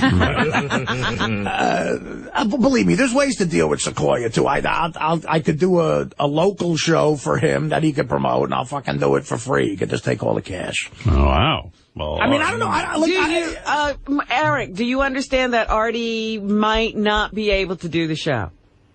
Yeah. Okay. I mean, that's cool. Another disappointment in Eric's life. Hey, Eric, what if I... Okay, here's in Eric's shitty life. Eric, what if I... is it hard? How hard is it for you to travel? Right, just fly him in. How hard is it for you to travel, Eric? Can you get on a plane? No, I mean, it's easy to travel. I mean... All right, well, listen. I'm hoping to travel in December to Florida because, I have a really shitty life. I just spent a whole weekend with the superstars of TNA. All right, that's awful. I stand corrected. If I could spend a week with TNA, TNT, or whatever the fuck it is, I know my life. TNA wrestling. I know. I haven't made a decision yet on the December... I was making a joke. I'm sure your life's fine. I haven't made a decision yet on the December 12th show. All right. But, Eric, let's just... If I flew you into a local gig in Jersey and had you do the stand-up there, would that be something you'd consider? Sure. Okay, good. Hey, Artie, if you fly him in, then one of the things is he's got to come in here live, too. Okay, well, you know what? And there's always balloons. Yeah, we're flying that sucker. Yeah. All right, Eric, the answer is Artie feels your pain. He seems to be compassionate. He understands wanting to break into stand-up. And, Eric, I know you want to break into stand-up, but, understand... I want to break out of stand-up. Understand that maybe Artie will say his act. Listen, understand the man has, mental problems. And let's be honest. I mean, you could be sympathetic, Eric. You don't call up the guy saying he needs to cut his schedule, and right away you're putting something back on. Yeah, but I'm asking a kid with no legs and a wheelchair to be sympathetic. He could still have some understanding. Fat ass. I don't. Oh, come on. You're going to... Cut off. Semantics. Come on. All right, he has legs. All right. He's club fucking footed, though. Right. Probably beat me in a race. Yeah. All right, Eric, we hear your pain and understand. And I haven't made a decision yet on December 12th, but if in the awful situation for Sequoia and the whole world that I don't do it, we will make arrangements to fly it to a local gig. And then you come into the show. There you go, Eric. Artie's on your side. Thank you. Can't believe he calls in with a demand immediately. I know. Thank you. I see a note here that Eric the Midget wasn't finished with his talking points. Oh. So here we go. Yes, Eric. I also wanted to comment on something you said yesterday during the interview with Sharon Osbourne and Cyndi Lauper. You made some pretty dumb remarks about how pro wrestling doesn't pay anything, and pro wrestling... What? All right, listen, Eric, career. That's his issue. Eric, I don't even know what you're referring to. The Lou Albano comments. You were talking about how Lou couldn't have made a lot of money in... I asked if Lou made a lot of money, Eric. It's Lou was in wrestling at a time where there wasn't a lot of money to be made. You're aware of that, right? Obviously, now there is. Yes. But we were talking about Lou. Lou Albano, Captain Lou Albano, was a wrestler back in the 50s. Right. And wrestling wasn't what it is today, where some guys break out and actually get paid well. And the majority of the wrestlers today don't get paid well. The big sports back then weren't huge, baseball and football. I mean, look, you don't have a lot of money if you're on the Joe Franklin show twice a week. Right. Lou Albano was not a wrestler at the time when big money was to be made. Okay. All right. Thank you, Eric. I got it. One more? You got another talking point? Talking point. Yes. All right, go ahead. I wanted to say thank you to the people of TNA for inviting me down there to the pay-per-view, and that I will be possibly seen on their Impact show this Thursday night on Spike. See, where you lose people... You got Artie here talking about being in bed for a week, not being able to move, and then now you're talking about... You're plugging. You're plugging your wrestling appearances. You got to know how to do radio. Yeah. You think I was in bed for a week? I was in Hawaii. This is bullshit. Idiot. Thank you, Eric. All right. You've said it all. You're an idiot. All right, thank you. Eric the Midget is on the air. Go ahead, Eric. Good morning. Morning. I'm calling because of a couple reasons. One, I'm PO'd at Robin for something that she said months ago that has now got me blocked from going up to the Bunny Ranch, which I had parties scheduled with both Kimberly Love and Sunny Lane. And now, because of what she said, I can't go up there. What did I say? There was some... Rich said there was something that you said about not letting me go up there, and now him and Dennis are listening to it and not letting me go up there, even though I'm getting healthier enough to be able to go back up there again. Look, they just don't want to say no to you in their own right, and they're using me. Yeah, nothing Robin says would keep you out of the Bunny Ranch. All right, what's your other beef? You can always have someone ask Rich. Right. He's going to tell... He doesn't want to say no to you outright. He's using me. He's lying to you. Yeah, Robin, like you were lying about Kurt Angle text messaging you over and over again, which he told me that he hadn't. Right. Okay. Whatever, Eric. All right, Robin, will you retract your statement? No. All right, you're keeping it. I'm keeping it. She's like J.D. with Bronny. All right, Eric, thank you for the call. Well, wait, also, I'm pissed off at Artie because the fact that it doesn't seem like he's going to be doing this San Diego show in December, which I was... by the way, I got to say, I really finally have opened my eyes. Eric is one of the most selfish individuals. Oh, yes, he's a about user. him. He Yeah. is. I mean, Eric is a character. Artie said to Eric, if you want to go up and try your stand-up at one of my shows, you can. Yeah.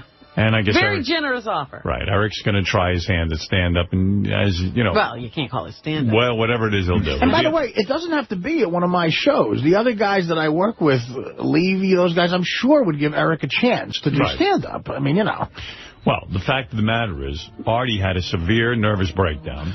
He couldn't get out of bed for a week. Well, let's call it what it was. It was a nervous breakdown. I've been traveling and doing this schedule for about 8 years now. You and had a breakdown. And I wanted to, and for health reasons, I think it's better not to travel. Nothing is definite yet, but, it's... Eric there's heard discussions being had, and Eric heard it. Yeah. Right. So, in other words, you came here and said, listen, it's a health issue. My health is bad. Yeah. I'm mental. He told me this. Well, the road is not great for me right now. So it was recommended to Artie It could be dangerous. to stay off the road for a while and heal. Yeah. So Eric starts tweeting right away, that fucking Artie, this was going to be my big break. Right. And he better get the fuck out of bed, get his fat ass out of, he was just brutal. And another thing, I did a gig in San Francisco about a year and a half ago, and Eric was there. Yeah. Had a great time, I recall. Yeah, we took a picture together in the backstage. He had a front row seat, and I introduced Eric to the crowd. Right. And there was a large boo, and then I let him speak a little bit, and there were more boos. He didn't. I'm sure he's improved.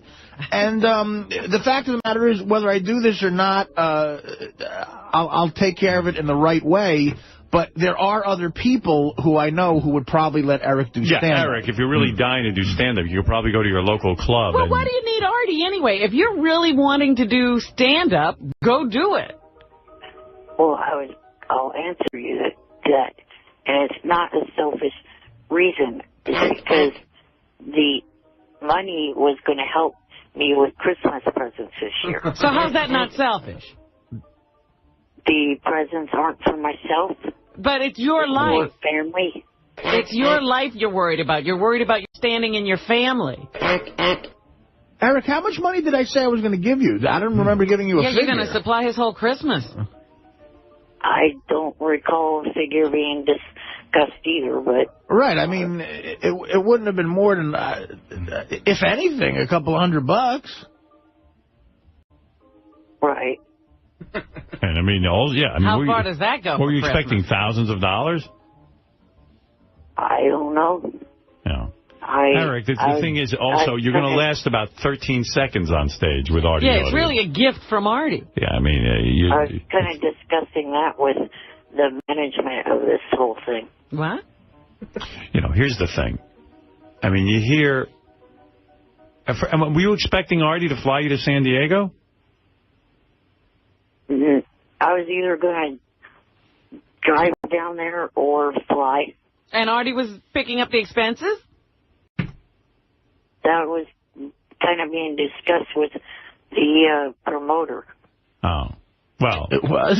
I didn't know that. I mean, the point is you probably would have lost money on the gig anyway. Yeah, Artie, welcome to Eric's All in Your Business. Yeah, right. Welcome to Johnny Frado's world. Listen, I feel for you. There's a few local gigs I'm definitely still doing. Johnny has nothing to do with it. Right. No, he's not even in the middle of it. I know. We're making an analogy that, joke. I'm doing the Beacon Theater November 6th. You absolutely cannot do that. Because you care about that audience? I'm doing Albany November 21st, and I'm doing something in Jersey, close to New York City, December 5th. Now, I know the show loves when you come in. Maybe we can work something out where if you get here on December 5th in Montclair, New Jersey, you could come up with it. I'm not opposed to you doing this. It's just that I have to worry about my situation on the road. There's a lot of crazy stuff going on in my life right now. Some friends of mine have been severely hurt by the road and what it can do to you, and I felt those effects, and I am trying to be responsible here and just right.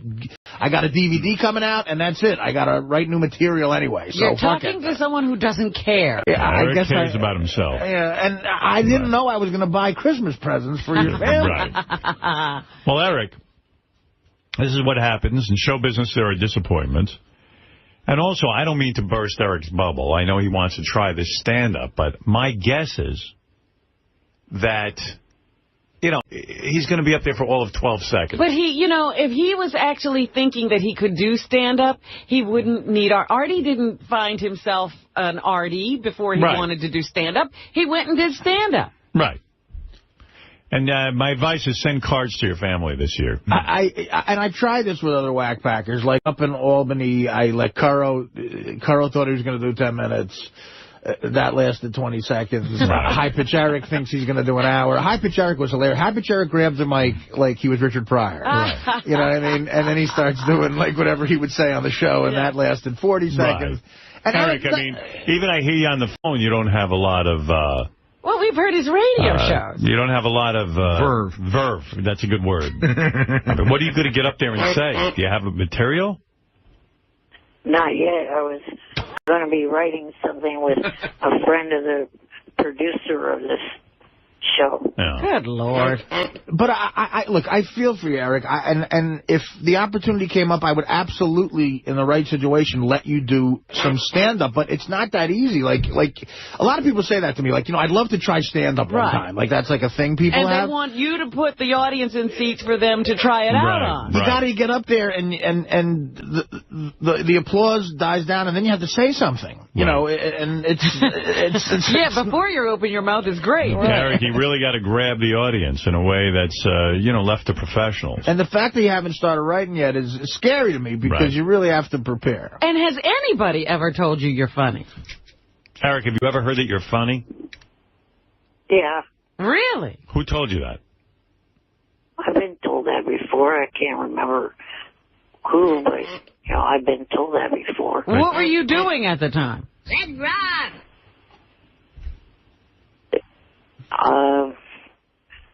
Somewhere I don't remember. All right. Hey, Rich from the Bunny Ranch is on the phone. Yes, Rich. Hey, Howard. How are you? All right. Howard, I just wanted to call and tell you that Eric has been calling me asking to come to back to the Bunny Ranch. Mm-hmm. Now, you may recall a few months ago, I flew to Sacramento to have coffee with the guy, and he totally blew me off, didn't want me in his driveway, etc. And Robin was really adamant about him never being allowed back. So I would like to extend an offer to Medicated Pete. If he would like to come here, I'll set him up with Sunny Lane and all the other girls Eric has fantasies for. But we don't really want Eric back since he treated us that way. Wow, Eric. See, Eric, it wasn't me. It was you. You didn't let Rich from the Bunny Ranch into your driveway. Well, it's what she said, like I said. No, it was you. You pissed him off. But he was listening to what you said about you were adamant about me not returning. But he didn't like how you Robin's treated fault. him. Well, I guess you kind of said he should never be allowed. Well, I just told him what I would do in the situation. He can make up his own mind. He's a grown man. But, Eric, you take responsibility. You treated him like crap. Yeah, why didn't you let him in your house? I didn't know how my parents would react to something like that. No. Well, someone like that? What am I, a leper? Yeah. Well, you're working a whorehouse. Big deal. Eric likes to go there. Oh, he loves to come here. So anyway, Eric, sorry, dude, but I'm going to extend all of these offers that I otherwise would have given you. Oh, poor Eric. Oh. That's a real nail in your... Never mind. That's terrible. That's awful. I feel for you, Eric, but you brought it on yourself. Eric was just nervous that Rich might say something inappropriate around his parents. Look, here's the deal. He calls the guy constantly, treats him like a friend, then he shows up at his house and he can't even park in the driveway. Right. You know what, Richie from the Bunny Ranch has inspired me. I am going to let Medicated Pete do 5 minutes of stand-up. Nice. Perfect, Artie. Well, Eric, things have backfired, but I think you'll be fine. All right. Find some new friends to piss off. He'll piss them off, Robin. I know he will. He's good at it. I could see where Eric might, remember Rich waxed his daughter's ass on our show, so he might not be a great house guy. Oh, is this the guy? Yeah. Howard, I'm not that bad of a guy. Yes, No. I wax. But Eric's probably just nervous with you around his parents. Look, He's afraid I'm going to wax his asshole. I'm not going to wax Eric. Trust You me. can't be his friend in Nevada and not his friend in California. All right, fair enough. All right, Eric, Exactly. listen, I'm sure Artie one day will have you on one of his shows, but we'll see what happens, okay? Okay. All right, thank Thanks, you, Eric. guys. And Will, get back with me, and I'll hook up Medicated Pete. All right, thank you. All right, bye. Bye, Howard. See you later. Does that piss you off, Eric? Bye. Oh, he doesn't even want to talk anymore. Goodbye. Man. Well, wait, I didn't really hear what. I said, does that piss you off that now he's friends with Medicated Pete? Yeah, that's annoying. No, I'd be annoyed. Now, Eric the Midget called in today, and Howard said, okay, I finally realized why everyone thinks you're so selfish. What opened Howard's eyes? The whole Artie show? Well, there was a voicemail that he had left us that I played for Howard yesterday, which was pretty much what he said today. And it's funny because Scott DePace said to me on the intercom, he goes, do you still really dislike him? And I go, I do. And he goes, but the guy's handicapped and stuff. And I said, listen, there's many handicapped people who aren't jackasses, who aren't selfish little shits. And so I said, just because he's handicapped, I should feel sorry for him. That's almost patronizing. You can be handicapped and you cannot be insensitive and selfish, which he is. Will, does Eric strike you as selfish? He's selfish, but I love the guy. I really do love Eric. I think he's one of the most entertaining whack packers we have. Yeah, he's great on the air. He clearly doesn't have a clue of what's going on or how to deal with things. I mean, that whole Artie thing, it's so like you can't make that up. It's so funny. Right. I love how the best part was, not as he mad at Artie, but he had already been talking to the promoter about transportation. Artie's like, what the fuck are you talking about? And a fee. Now, so Eric hears today that he's no longer welcome at the Bunny Ranch, and Medicated Pete, I guess, got an offer to step in for him. That's got to be devastating to that guy. Well, I know it's his dream to bang Sonny Lane, the porn star. Yeah, but I heard that, like, Eric, when he goes there, that he's not particularly gracious, and that he can be a little demanding at times, and he wants them to send a car and do this and that. So if you're going to be like that, how do you not know? Is he like I read this book about Joe DiMaggio. Joe DiMaggio used to feel if he went to eat at a restaurant, his appearance at the restaurant was in and of itself payment. In other words, if Joe DiMaggio graces your restaurant, then that's payment enough. Does Eric feel that because he goes to the Bunny Ranch that he should have to pay because Eric's at the Bunny Ranch? But that's his logic. And I do think that Eric had a point today, though, when, like, Rich, the guy that was on the phone from the Bunny Ranch, just shows up at his house, his parents' house, no less, and wants to, hang out. And, like, it puts Eric in a weird position. He's supposed to introduce him as, oh, yeah, this is the guy who hooks me up with all the whores I bang. You know what I mean? I don't know. Would you want the guy from the Bunny Ranch at your house? No, but there's probably a more gracious way to do it than Eric did. Well, yeah, of course, but he's got no manners. And Eric the Midget angry over the fact that his big chance to do stand-up comedy for the first time will not happen because headliner Artie Lang has canceled the show for personal issues. Here's what Eric the Midget says, quote, "For what health issues and depression? Why? Give me an effing break. The fat F brought all that S on himself by being a pig, stuffed his mouth with tons of food, being a heroin addict and coke, head, a drunk, and whatever else. Put his ass on Zoloft or whatever other antidepressant pills there are. Put his fat ass in a couple of plain seats and get him out there." Wow. Tough love from Eric the Midget. Listen, Eric's making some excellent points there.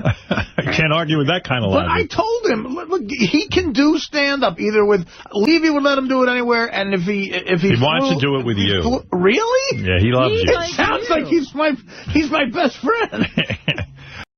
Speaking of you being the nicest guy in America, it doesn't seem like I think he was talking to John. Doesn't seem like Eric the Midget thinks you're the nicest guy in America. You're Apparently. such a selfish fuck. Do you feel guilty not being out on the road and helping his career? Listen, I had to make a life decision of importance, and a couple of things happened in my personal life that affected that decision. I'm sorry about that, but he's acting like this can never happen again. Bob Levy is a great guy who helps people out. He does a lot of shows. I'm sure Bob would put him on any stand-up show. If I ever did anything locally and he was willing to come in and come on the show, he's always welcome on the show, I know, and maybe me and the show could split the expense of a ticket or something. It's not about that. It's about cutting into an insanely busy road schedule without a West Coast trip right in the middle of 2 weeks of work on the Stern Show. You know what I mean? That's what it's about. And I want to thank the promoter, Sequoia, for being such a great guy and understanding that. But, Eric Eric says insane things. First of all, when Curro and those guys, High Pitch Eric, when I let them come up on stage, I give them like $200. So I never set a price to Eric. I was going to give him maybe a few $100s and see. He wanted to do 30 minutes. Teddy knows. I don't think that would have lasted, right, Ted? I mean, Ted, you were with me in San Francisco with him, right? Him, yeah. Yeah, and I introduced him to the crowd, and he got out a sound effect, and I think we had to get security to get. I mean, do you know how much of an asshole you have to act like if you're in that condition? And people don't like you? Who are you talking about? Eric. Oh, yeah. You know what I mean? He's so evil and mean-sounding, and maybe I'd be the same way if I was like, but just have a little, it's not about me not wanting to perform with him, it's just about a personal situation that came up, which, stuff happens and shows get canceled. Listen, I've talked about him before, that my feelings about him are well known. Only a lowlife would, when you're trying to get better, for whatever reason, and by the way, if you decided that you want to do this because you wanted to go spend the next 3 months in Tahiti, it's your fucking business. Yeah. You were not put on this earth to help other people make money, and only a lowlife would give you shit about stopping to do what you're doing to try to get better because they can't get their fucking Christmas gifts or whatever he needs. And I'm not banning him from doing stand-up. Do it. No, and if I can help him do it. But I'm saying, I don't know what he thought I was going to pay him. How big is his family? He was going to buy his whole family Christmas gifts for what I was going to pay him? I mean, I don't know what he was going to get them. Maybe he spent $10 a head on everybody.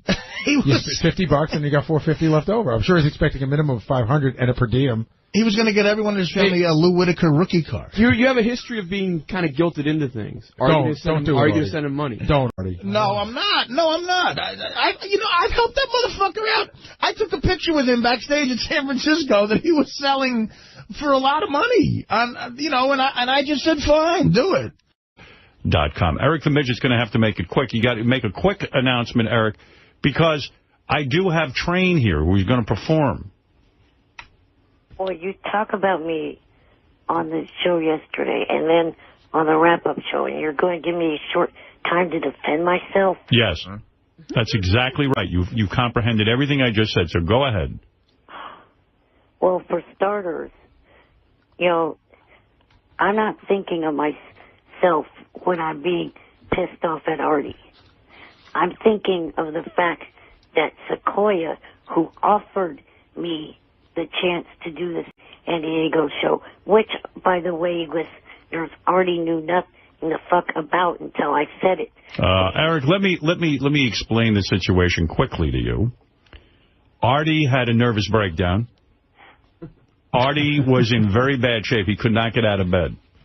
On the 19th, on doctors, I was having to deal with Sequoia texting me over and over again because that fat fuck is costing him money, and he's got a kid on the way, and he bought a house.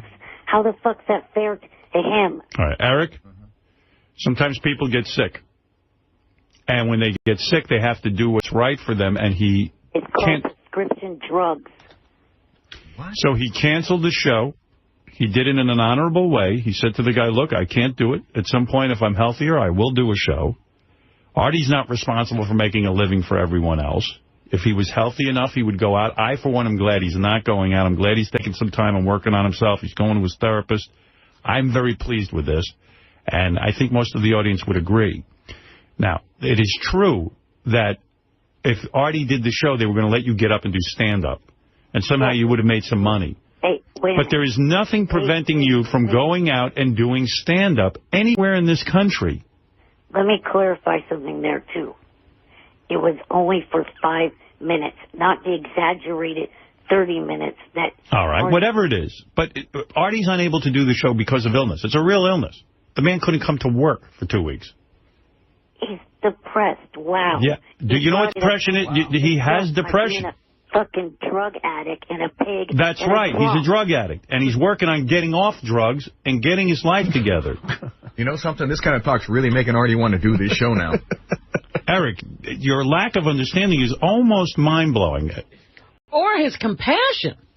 How is it you don't see this? And how do you not come off looking bad when you say, because you want to do 5 minutes of stand-up, which, by the way, you're not even a stand-up comic. Go out and practice. You're actually basically saying you want Artie to give you money. Yeah, you're shaking him down for money. Shut the hell up for a minute. At this point, I don't give a shit if I am involved in that show or not. The point is, the people that were involved in the show before I was even offered it are out of money. So why don't you mind your own fucking business? But this isn't anything to do with you. Yeah. Of course they're out of money. They'd love Artie to get up and perform and make money for them. But there are other people and other comedians out there that they could book to do a show, no? Yeah, it's not Artie's obligation. He's not doing anything wrong. He can't make the date. They're not out money. They're just not going to make money. With Artie.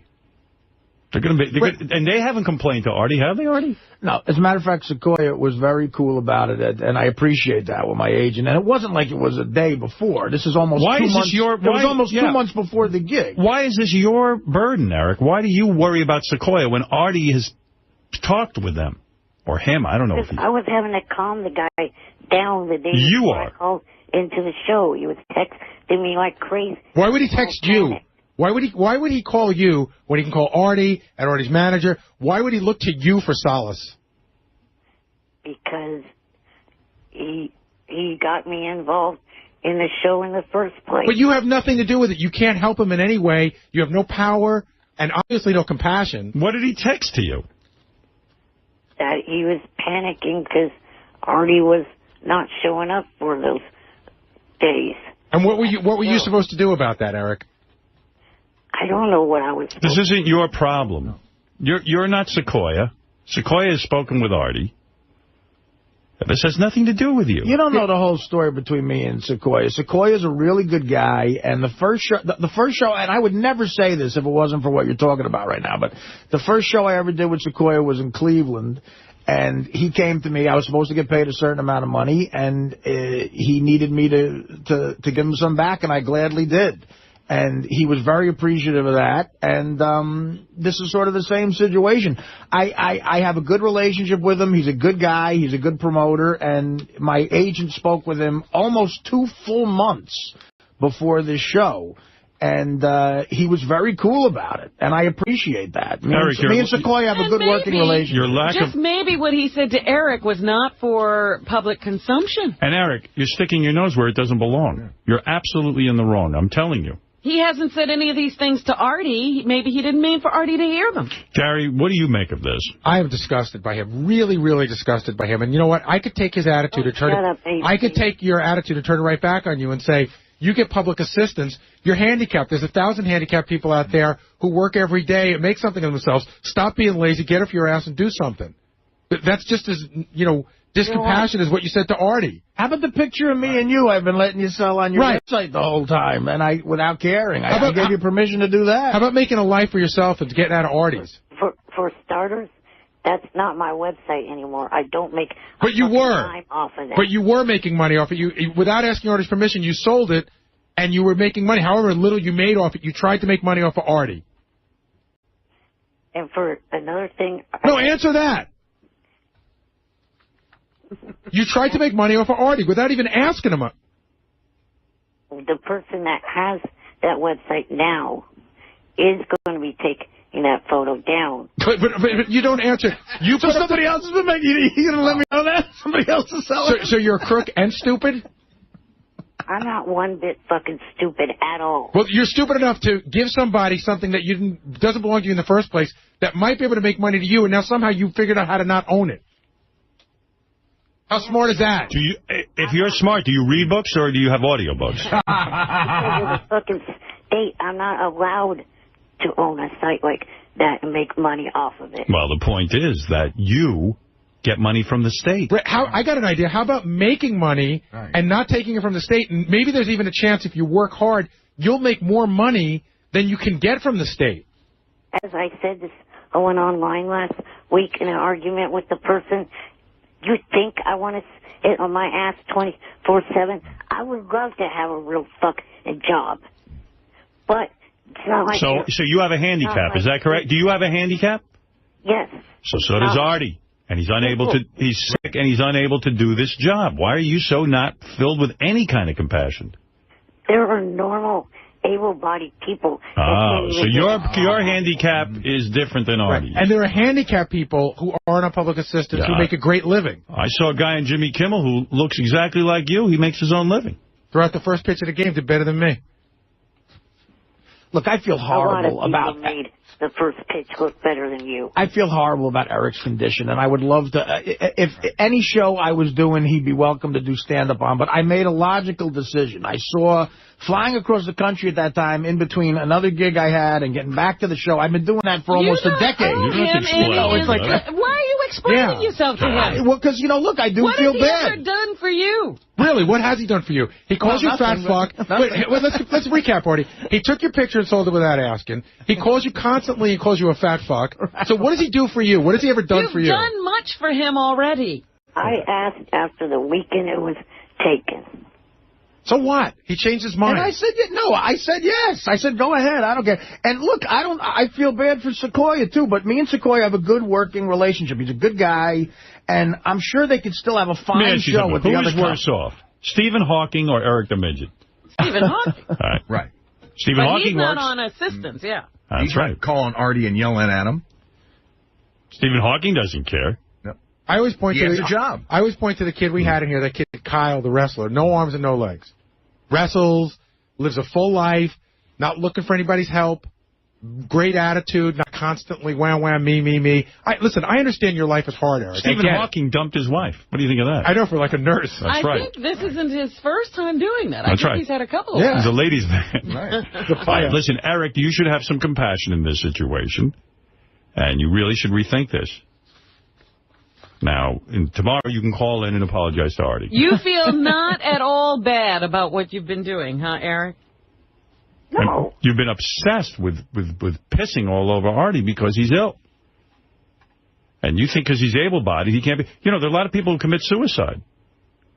And you're healthier than they are. An illness that years ago he did not have to bring upon himself by being a druggie, a drunk, and a fucking pig. Who cares how irrelevant. Who cares how Artie got the way he did?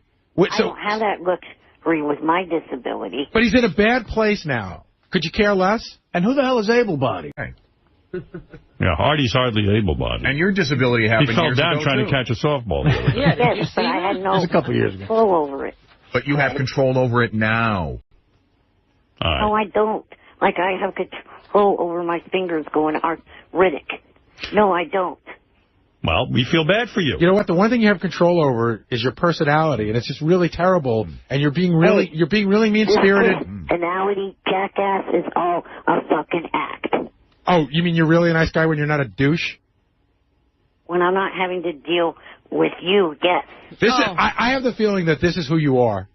What we're hearing right. So you're telling me the guy that we've been talking about the last 5 minutes isn't you? Are you still there? Did he hang up? Yeah.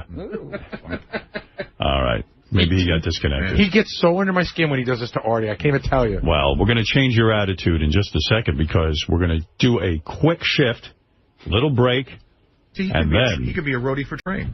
And then Train is going to come in and cheer you up. But can I just say, yesterday I was listening, and Artie, I love you, and I promoted your book. When you were out here in L.A., I talked about on the air your book signing, and your book was so good.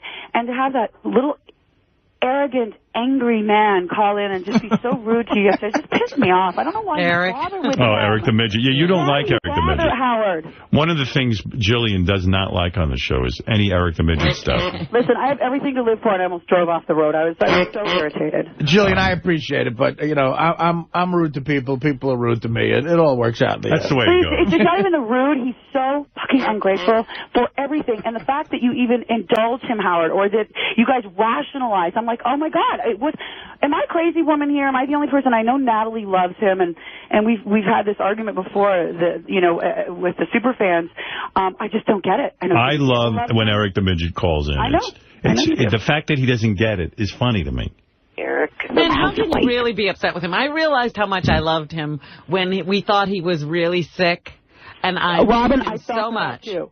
I fell for that, too, for 5 minutes. And then the real angry Eric comes back. And you gotta love that. What a dick he is. You gotta love that he's an angry midget. Robin, Eric will outlive me, believe me. Have we ever had Jillian and Eric talk directly? Did we do that on the wrap-up ever? Or? I don't know. Has she ever... That'd be... I mean, She was maybe a in show here- with the two of them, like her interviewing him. She was in here talking about it, but I don't think she actually got to talk to Eric. By the way, that little douchebag got my email address, and he's been emailing me, stuff, and he's looking into whether he owes Artie an apology, but he sent me a note, and it said something like, even if I owe Artie an apology, fuck you, you're not getting an apology from me. I don't know what your problem is with me, you asshole. And I got like 4 emails from yesterday, and I started to write back on each one of them. And I go, I'm not going to fight with him. I'm not going to have it in print that I'm tormenting a handicapped. You already did. It's too late. Look, we all know Eric's... It's not in print. It's just on tape. Look, we all know Eric's attitude, and, different people feel different ways about him. But you look at his physical condition, the life he's led, and Gary, do you have an ounce of compassion for him anymore? No, I totally do. I do. And I would think that because of his situation, that he would have compassion for other people, and he has none. That's the part that I find funny. That I think that he would have some compassion for people, and that's what pisses me off. Listen, Eric, I apologize. I'm sorry. You're a douche. It's very heartfelt. Ralph Sorella, you're on the wrap-up show. Fuck you, Harry. You should write him back. I mean, how great is it to be battling a midget? I don't, exactly. It's retarded. In a wheelchair, even. Exactly. You say some of the things you love about the show. One in particular is Eric the Midget. You got to make Eric, if you stay on after this contract's up, you got to have an Eric 102. I love Eric the Midget. Why is Eric the Midget so controversial? There are people, I read the email every day. There are people who love Eric the Midget and people who hate Eric the Midget. There's almost no in between. What is it you love about Eric the Midget? Because I'm in your camp. I think Jimmy Kimmel says it best when he's like, the way Eric gets on the phone and talks to Howard as if he's an equal and yells at him, and it's like, there's awkward silences. I mean, I could listen to it all day. I go on YouTube and listen to, there's some guy that puts up clips of every time he calls in. Right. I sit there for hours at night listening to clips of Eric the Midget bitch about this and that. I mean, Eric, do you hear this? You're getting accolades from a super fan. You have a fan. Thank you, Mike. It's Matt. Hey, Eric, I love you. I love you.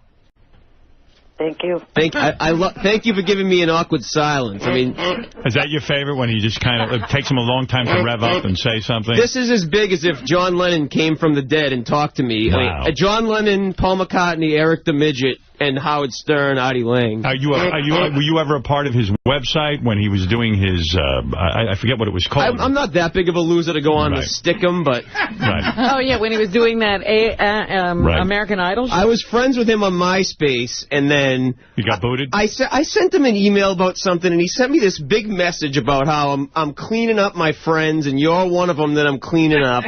This long email. I'm like, so he threw you off MySpace? Yeah, then I sent him another request, and he just wouldn't answer it. Like, he knows who I am. Like, Eric, will you acknowledge me now, and can I be your friend? I love you. Yeah, I have no problem if your friend requests me again. All right, Eric, and flying with the balloons, that's my dream come true. That is my dream come true. A lot of people say that. Fly with balloons. Do you tell him that in the email? That's when he gets in. Well, he went through my pictures, and I do have a picture of balloons. Right. And he put under it, these will never be attached to me. ... capital letters. Ever. Eric, you could see your fans who love you even get burned by you. You are very difficult to be a friend with. Silence. I really don't think I am. All right. Eric, before I move on, because this is a big contest, I know you were on hold for a while. Did you have something you wanted to say? Yes, I was on hold to say sorry to Artie for last week. Wow, that's very nice. Apology accepted, Eric. Thank you. Wow, that's a big deal. Eric had been a little rough on Artie because Eric was looking forward to making his stand-up debut. Well, no. That was the original reason. But I was getting one side of a two-sided story, and the one side I was getting was making it sound like Artie was ripping. All right, you know what? Even Matt is having a good time right now, and he loves it, and he's quelling as you tell your story. But this is about the Superfan. This is about the Superfans. Competition. And Eric, I'm going to say that was awfully big of you to call in and apologize to Artie. Artie, you do accept the apology? Absolutely, and I would never rip anybody off. I'm very professional. What are you eating right now, Artie, so people know? Bacon and eggs. Bacon and eggs. Oh. Eric, accept me. Matt Ryan. I love you. Yeah, Will, and before he lets me go, good luck to you in this contest. Hey, thanks, Eric. All right. What about the rest of you? Steve, are you an Eric the Midget fan, or are you one of those people that just can't stand when Eric calls in? I love to hate him. He's just so ungrateful for everything you've done to him. Just annoying. So he's annoying. The annoying midget. There you have it. Yeah, Right. I mean, if he said thanks once in a while, I'd be a lot better with him. Did a call like today earn a lot of points for Eric with you? Absolutely, in the hate column. Again, first of all, he wished Matt good luck. Who cares about Matt? You know, Right. it's all about me. Thanks, Eric. Gina, are you a fan or not a fan of Eric the Midget segments? How can you not be a fan of him? You I like mean, it. even if you hate him, you have to be a fan of him. Right. He's All right. great. Eric, those are good reactions from the super fans. And we'll talk to you again at some point. He'll be mad at me that I just hung up on him. Hey, Vince. What's up? Yeah. Hey, how you doing? I'm doing all right. Roll call kind of sucked. Yeah, it did. Yeah. Hey, I gotta first of all, I want to let you guys know. I wanted to wish you guys a happy Christmas, and you've made my year really happy considering what's been going on with me. And what's going on with you? I've just been out of work for 2 years, and it's been hell trying to find a job out there. So, and then I did send you guys a Christmas gift, though. I sent in one for Gary, you, Robin, Artie, and Fred. Well, thank you. Very nice. Not necessary, but thank you. It's probably some shit we're going to throw out anyway. What is Actually, it? No. What is the gift? It's unique artwork that I put together. That'll definitely be in the garbage. Big waste of time sending it to us. We don't appreciate it. No, actually what it is I've taken labels off cans and bottles and whatnot, and I put them on a poster board. It looks really cool. Oh, cool. Yeah, that's something I'll definitely keep. You're right. Yeah, that's something I won't throw in the garbage. You took labels off a soup can, and you pasted it on everything, just collecting labels, and I put it all together. You know, I just renovated my apartment. I was looking for some kind of label Don't you art. have a spot for that? Yeah, I do. Vince, that's going to be so in the garbage. No offense. I'm glad you didn't spend a lot of money. Yeah. He did some arts and I crafts. did spend them. It's funny because I don't have money. I hate crafts. You know what? In fact, you know what crafts is? People are too cheap to go out. Yeah, crafts and crap. They're only one letter away, sort of. I don't know what I hate worse, arts or crafts. Yeah, I hate it both. I mean, you know, you see these people, they make things at home, you go, you know what? I want to go to a store and buy it. And it's always stuff you could buy in a store for like 49 cents. And oh God, have you seen the stores where they have the crap sitting in those crates that people come in and they pick through and then they're going to go home and bedazzle everything? Although I have to say, remember I made fun of Artie's gift to me, the Neil Young lithograph? Yeah. Now it's hanging in my house. You actually pulled it out again? Yeah, it looks beautiful. Well, that was done by a real guy. Yeah. I love it. I got it hanging right in my... Do you really? Yeah. Awesome. Oh, yeah. There you go. Aren't you glad you didn't throw that away now? Because you thought about it. But this soup can thing, I ain't doing nothing with that. But if I had the money, I would pay you guys each $711 just to keep Eric the Faggot Midget off the air. Eric the Midget is so funny. Eric the Midget, he is so gullible. What did he do to fall for now? So here, I see he's on the phone. Hold on, you got to hear this. Eric, you must be retarded. No, I'm not. You definitely retarded. No, I'm not. I'll tell you why you're retarded. So Eric calls Gary up in the office. Yesterday, Gary was telling me about this morning. I'm not going to go into all the details, but he was threatening Gary, like he's going to get a lawyer, he's going to sue Gary. So I go, well, what's Eric's beef? Why is he suing? Because Eric got an email from, and it says it's I got 2 of them. He got 2 of them. Robert J. Mills. Robert Mills is the executive I set Eric up with a meeting. Yes. And then for another guy who claims to be the head of TNA Wrestling. No, he's not the head of TNA Wrestling. He doesn't claim to be the head of TNA Wrestling. That's Dixie Carter. Both of the letters are obviously from fans trying to get to Eric. It's not from the real people. No, it's not. They're from the real Robert Mills wouldn't write you a letter like this. Yes, he would. It was right from him. Oh, God. Because it says Robert Mills? It was from his email address. I just didn't include that in the email I forwarded to Gary. Anyway, so it says Gary on the wrap-up show. He thinks, he doesn't like Eric. Thinks Eric's an ingrate. Oh, yeah. So now Eric wants to sue Gary because now Robert Mills and this other guy from TNA Wrestling doesn't want to hire him because of what Gary said. First of all, I don't even think of these are really from those guys. Right. That's number one. It is really from both of them. Eric, didn't it strike you as odd that both letters are almost exactly the same wording? They both say, I think Gary's a very honest guy and I trust his opinion. I mean, somebody wrote the same exact letter to you from two different companies. You're a retard. No, I'm not, you fuck ass. I'm not fucking retarded in any fucking way, shape, or fucking form. There's no way I believe that these letters They're are from not going to waste their time with letters like that. And besides, Gary's allowed to have his opinion about you. You can't sue him for having an opinion about you. It's as fucked up as the tabloids saying a celebrity's fucking gay when he's not. Oh, so saying you're an ingrate is the same as saying you're gay? Calling somebody gay is different than having an opinion about somebody. You can't have an opinion that somebody's gay. Well, you can. Saying that I don't have any compassion for others and shit like that. You could say that. That's fucked up. It might be fucked up in your eyes, but it's not illegal. Thank you, Robin. It's libel. No, it isn't. I'm not really, just like the tabloids saying that someone's gay when they're really not. That's libel. Would you rather we call you gay? No. Oh. Gay or retarded? Pick one. Here's the deal. Gary observes your actions, and he thinks you're ungrateful and rude. He observes my fake on-air persona. Well, so what? Who's supposed to know that? That's not my real-life personality. So who am I talking to now? Are you being the character, or are you being the little shit that you are? Wait a minute. That's trick question. He's confused. Is this right now talking to us, is this the real Eric or the character Eric? The character. Right now is the character.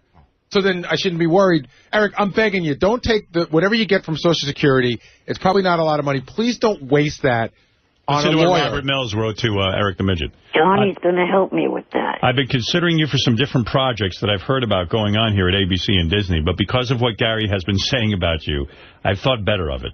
Gary seems like an honest person that is a good judge of a person's personality, and I don't think that your personality will work well with Disney or ABC. Sorry, I was going to have you try out for at least 4 good projects, including being the voice of an elf in the ABC special Prep and Landing.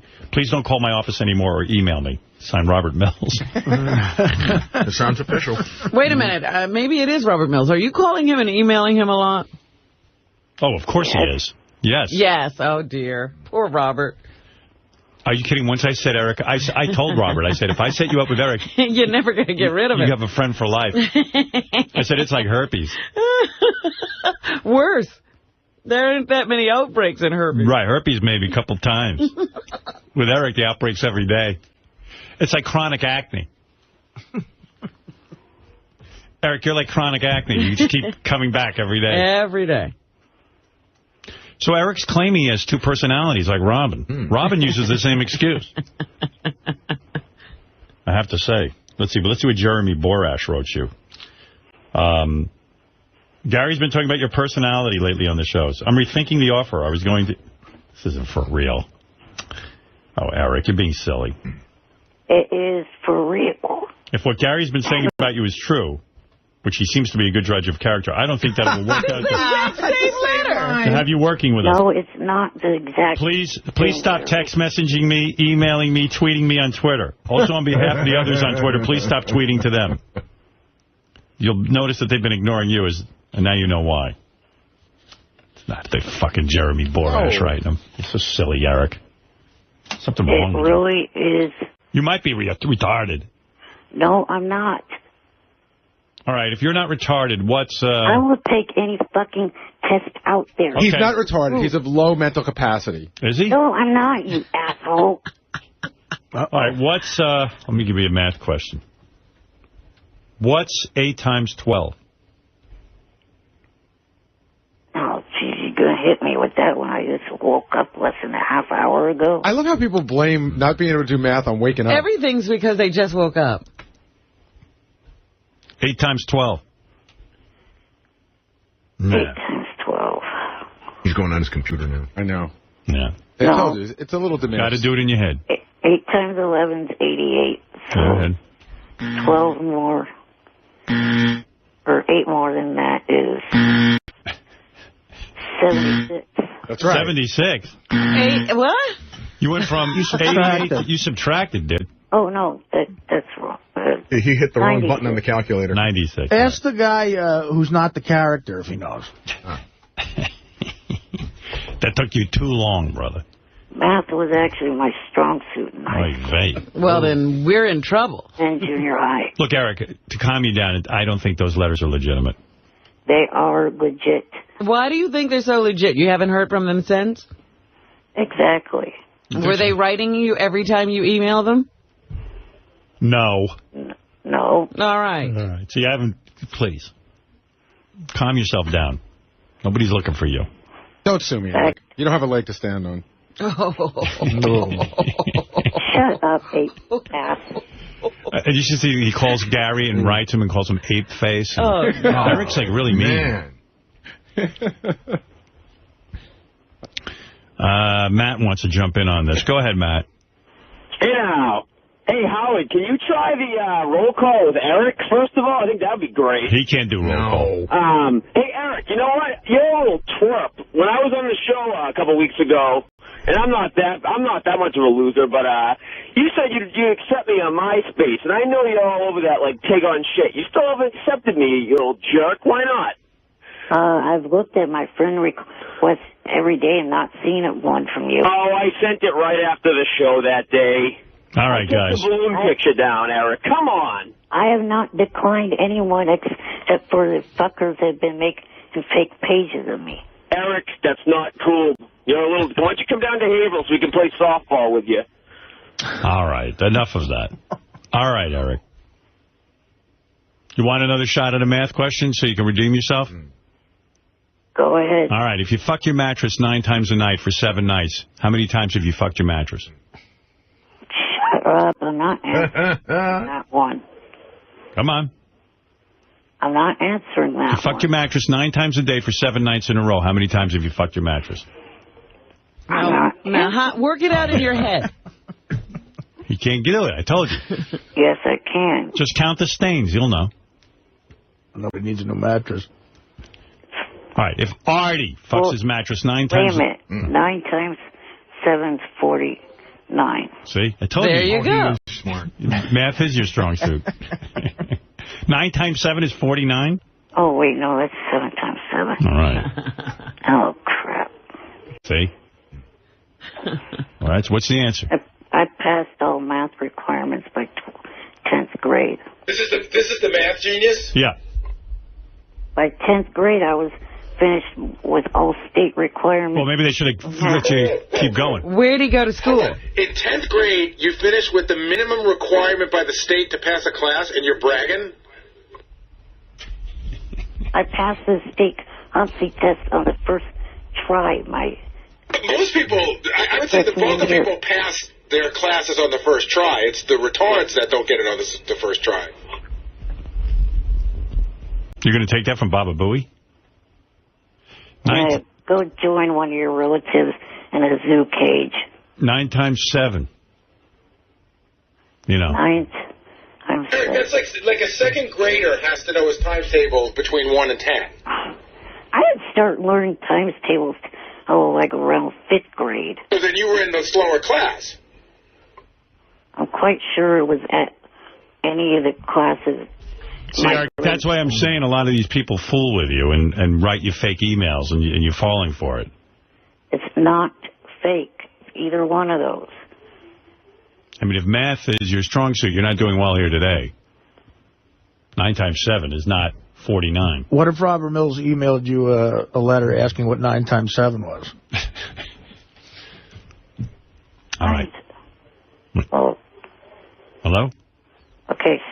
You got it yet? 9 times 7? Yeah, I got it. It's 69. Or no, 59. Oh. All right. Well, now you got it. Can he subtract? That's not even right, Eric. I'd hate to tell you. You're getting closer. closer. But you're closer. Wait. If 7 times 10 is 70. Go ahead. Take 9 away from that. Right. And you get? 61. Holy geez. mackerel. Oh, Eric, you're not doing well. Wait. How? How? You don't take 9 away. You don't know how you get that. No. You took 9 away. Oh, wait.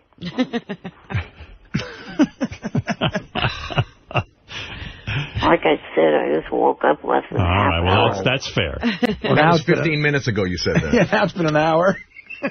No, it hasn't. When does the math kick in? How long do you have to be up? You got up. You were alert enough to wake up, dial the phone, and wait on hold. So you're up.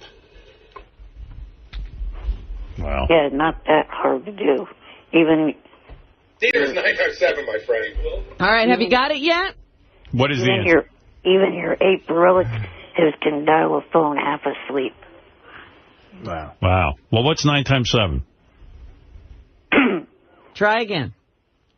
What time today will you know this? Can we call you back? I don't have the whole show for this. I got people coming in. I know. Give us the answer. You do. 9 times 7.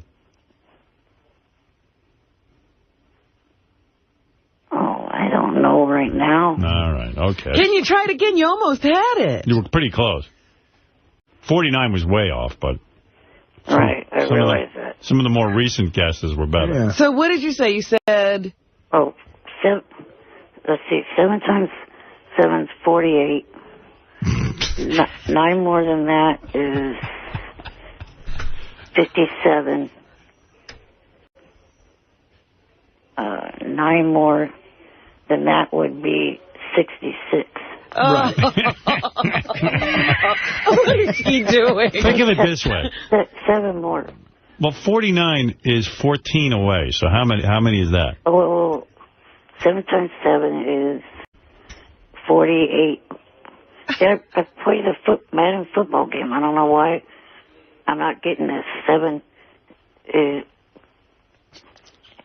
every time you score a touchdown, an extra point, you get 7. 7, yeah. Right. We know that. Yeah. See, 48 plus This is good. Show your work. 63. What'd you say? 63. Are you sure? Yes. You're positive? Is that your final answer? Yes, it is. All right. Well, I don't know how he got there. I think somebody texted him. Yeah. I don't know how he got there. He did something wrong. Because Yeah. he said, 7 times 7, he started out with his 48. right, that's which is wrong. Somebody told him. Yeah. No. Yes. No. Yes. 7 times. You scored 7 touchdowns in football. It's 48 points. And then what did you do to get to 63? I just added 7 more points to 48. Right. That gives you what? That would give me 56.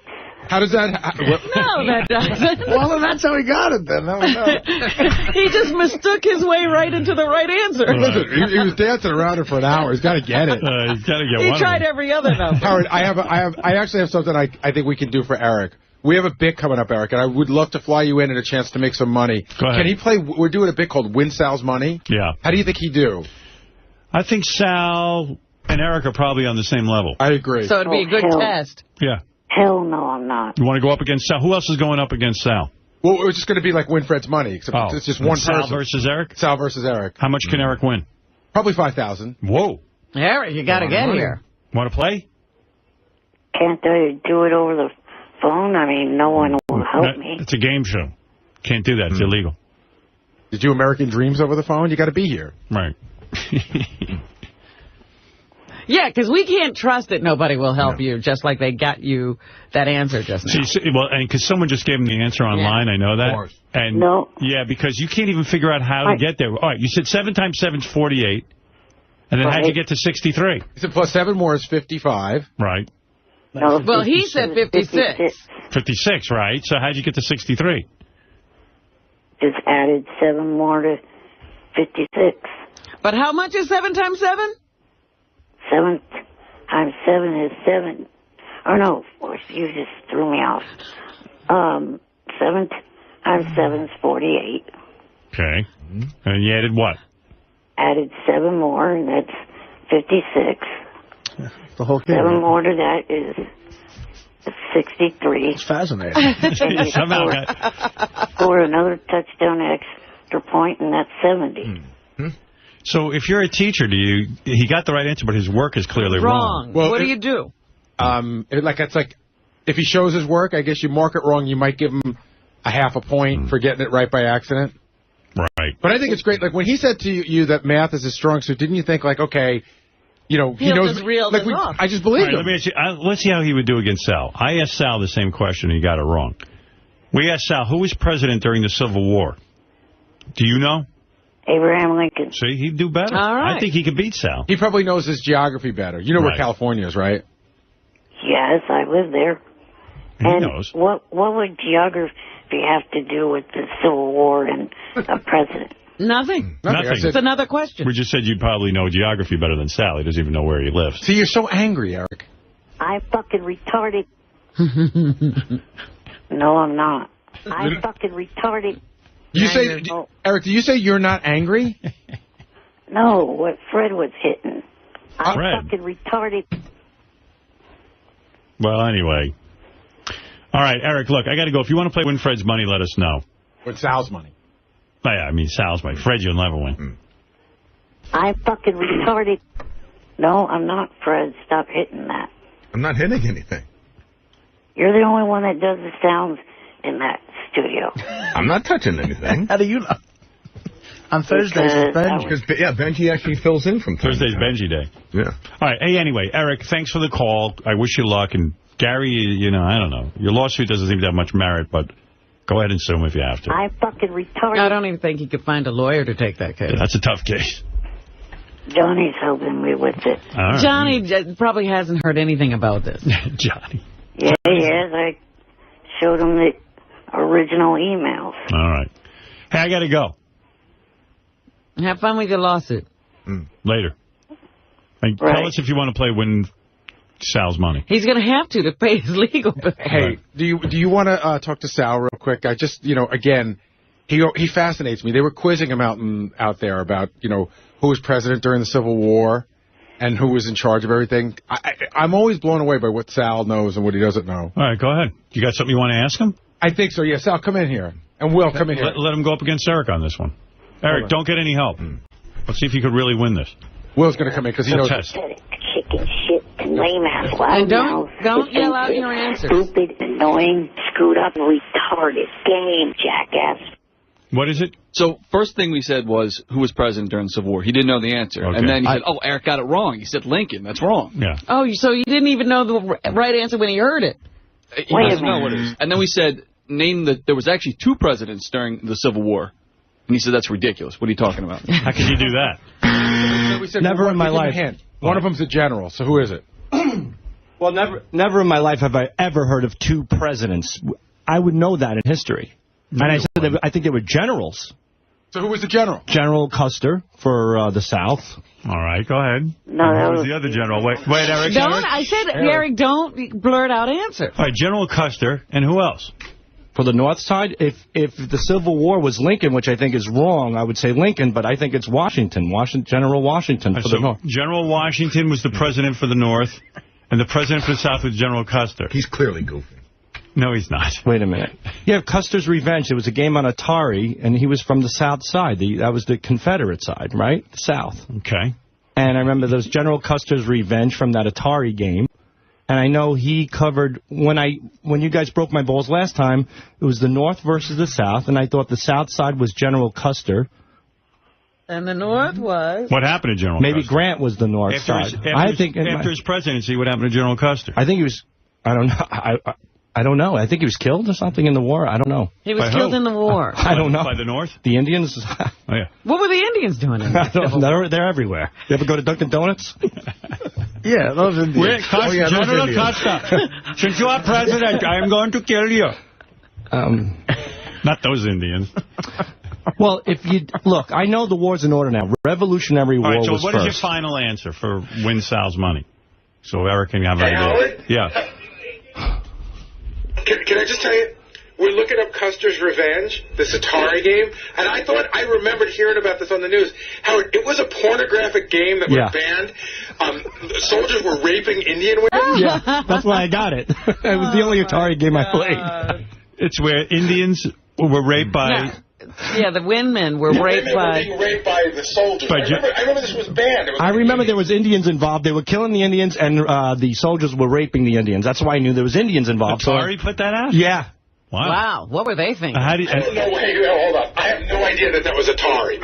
It was for the Atari 2600. I used to play it. Did an Atari game, but I don't think Atari put it out. Oh, okay. I'm sure some shitbag at Atari slipped it out. Why do you think it's called Custer's Revenge if he's raping Indians?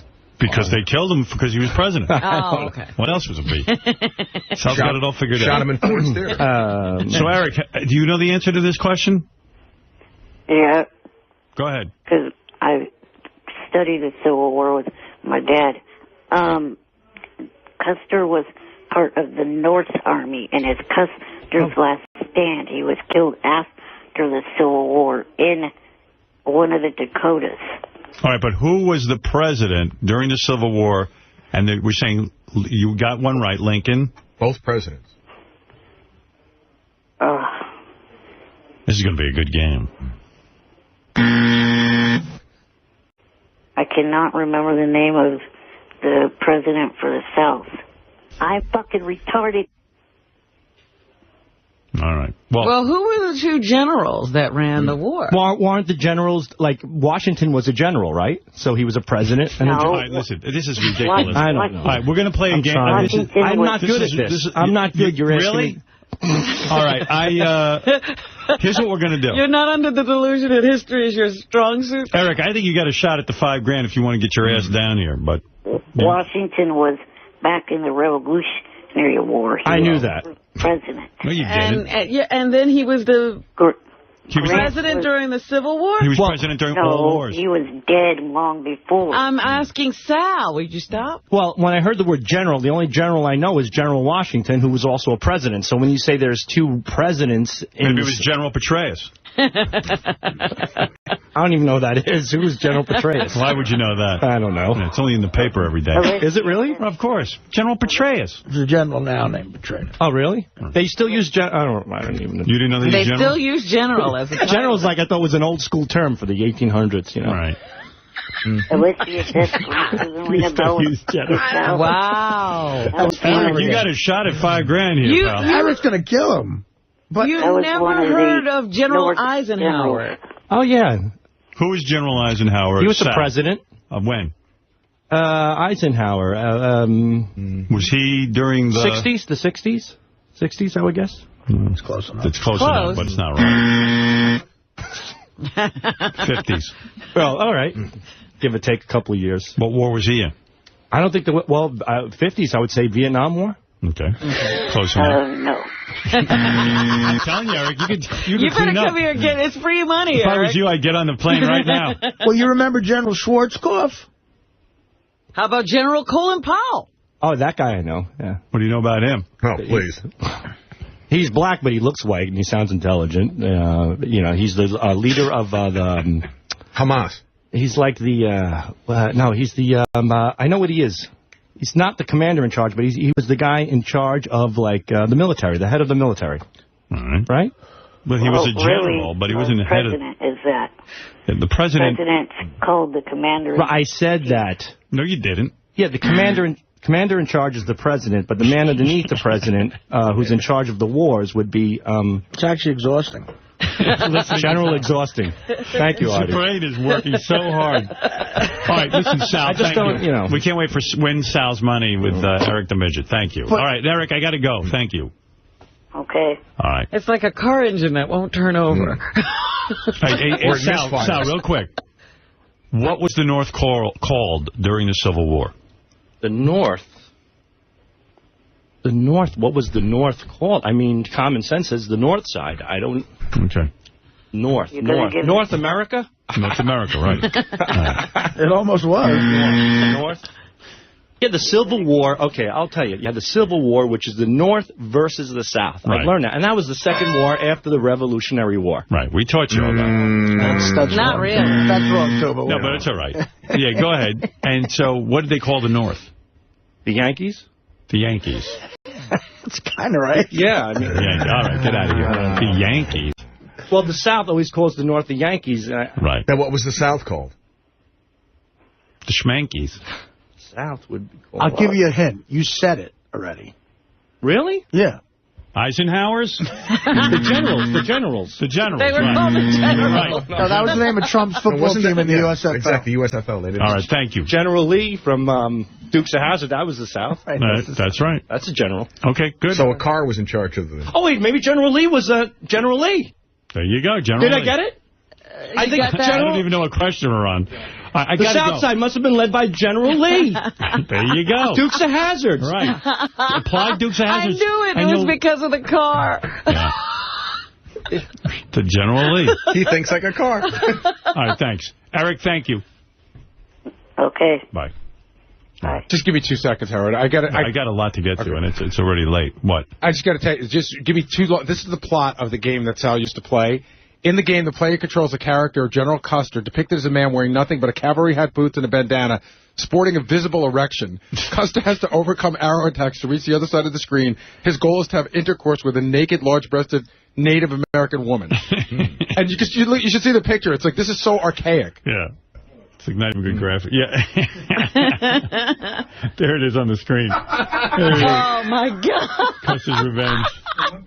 Where's your game, Sal? Now I remember the name. Howard, am I allowed? What? Can I study history prior to this game? Sure. Yes. I think I'll do fine. Okay. I'm going to ahead. shock you. I think I'm going to do very well. Very good. Thank you. Shock me. You're going to shock yourself when you read history and hear what you've been saying. This is the cartoon Atari game you used to play? Yeah. I don't think Atari put that one out. They didn't. Right. It was a great game. Good for you. All right, we got to take a break. We'll be back right after. All right, we only have a few minutes left, and I can't gloss over Sal going in today and talking about his history knowledge. And, yes, we do beat it to death, but, Gary, that never gets old to me. I am just fascinated by how he can know absolutely nothing about history and function. But to him, if it doesn't interest him, then you don't need to know it. Why do I need to know who was president during the Civil War? What is that going to do for me today? The kicker was when Will and I were talking to him in the back, he didn't know who the president was during Civil War time, but when I said there's a president of the North and a president of the South, that's when he thought I was kidding. Right. That's when I was putting one over on him. And it was so great because it all started with Eric the Midget not knowing how to multiply. And I walked right into it. I ran right back into the studio. That was one of those ones where I didn't even fully see exactly what happened. I just knew that Sal didn't know like a bunch of stuff, and I ran back into the studio. That's a pretty fair matchup, Eric versus Sal. Who do you think would take that, Will? Well, I'm sorry. I was going to say it depends. If it's math questions, it sounds like it goes to Sal. If it's history or anything else, it goes to Eric. Eric seemed like he knew his current events or his history, and Sal, I think, knows a little bit more about math. I think. Did anyone else? I mean, Eric got 9 times 7 wrong. Seriously, probably over a dozen times. But eventually he got it right. But he got it right from adding 7 to 55. I think. Yeah. And I really do believe somebody texted him on his phone. They did. Jason said he could see the text going up on JFSC as we were doing it. Oh, that's funny. Could have been there forever. Yeah. Ape face. Yeah, you're really under his skin, Gary. Yeah, well, he's under everything for me.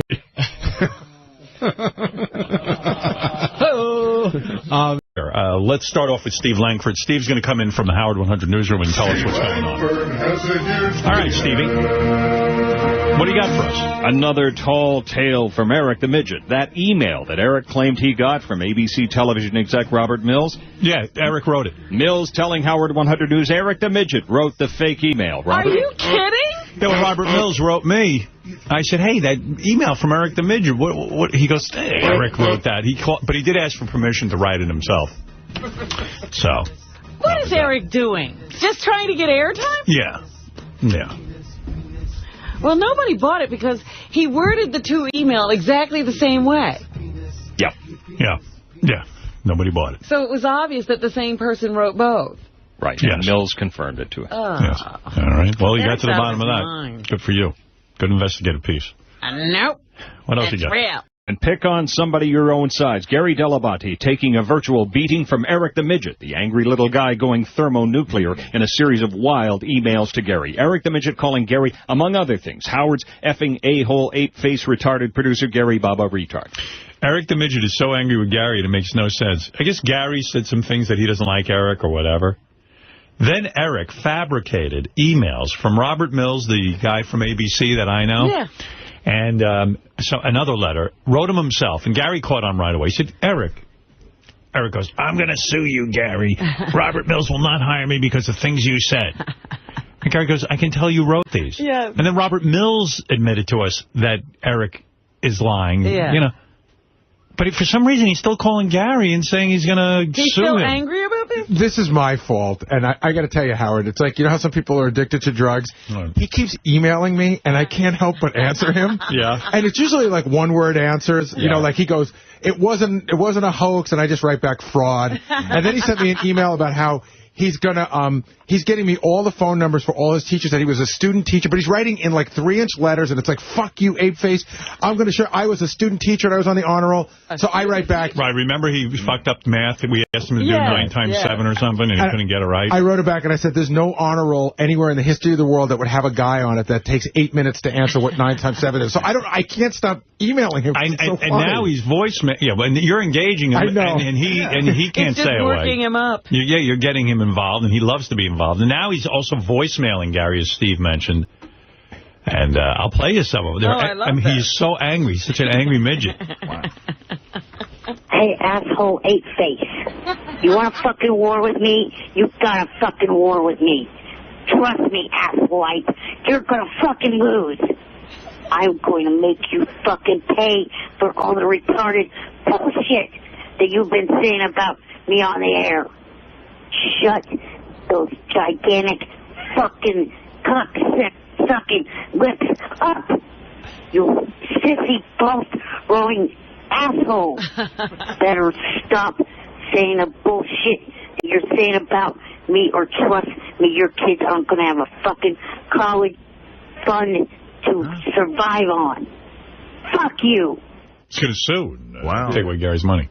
But he can't win any money in a suit because there have been no damages. Oh, dude, I said he's stupid. I'm going to bring in the CD of him taking 8 minutes to do simple multiplication. What's he going to say? As I was saying, your kids will not at all have a college fund. If you continue to bash me on air, you and I both know your opinions of me are nothing but bullshit. I could do math, fucker. I could do math just fucking fine. I'm not a fucking retard like you think I am. Excuse me, but I'm not you. So shut the fuck up, you piece of dog shit. You continue, I will make you fucking pay. I have had it with you sorry-ass sack of shit. Wow. You are completely stupid.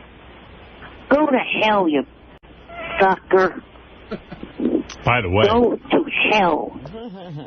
Looking at Eric, he's going to win any lawsuit, so you better be careful. I love him on the air now. I didn't used to, and now I do. I love the places he decides to take a breath when he yells at you. There's a lot to love there. One last thing.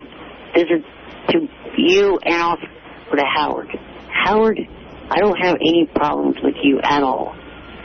Your fucking retarded ass piece of the ignorant shit producer that I have problems with. A lot of the fans are thinking that you should fire Artie for missing work this week and stuff like that. Next in line is that fucking 8-faced sack of bullshit that you have as a producer. That's the next fucker that needs to get fired. Or maybe he could get fired ahead of Artie. I don't give a shit.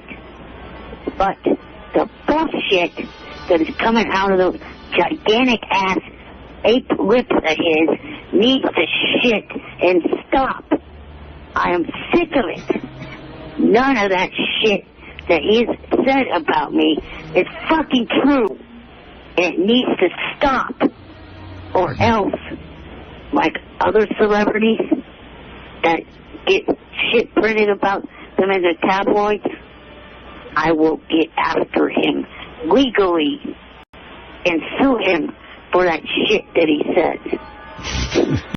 I won't go after you legally, because I guess obviously, even though you're his boss, technically, you have no damn control over him. And I obviously see that. But if he doesn't fucking stop with that bullshit, his kids are not. You could sue him for calling you an ape face, can't you? First of all, I think he's going to have an aneurysm. I think the guy's going to fucking tip over. Well, the war continues between Gary and Eric. It's the latest, and it is big. Every time I email him, I say, I almost go to delete it. I go, I'm not going to send him an email, but I just can't help it. You can't help yourself.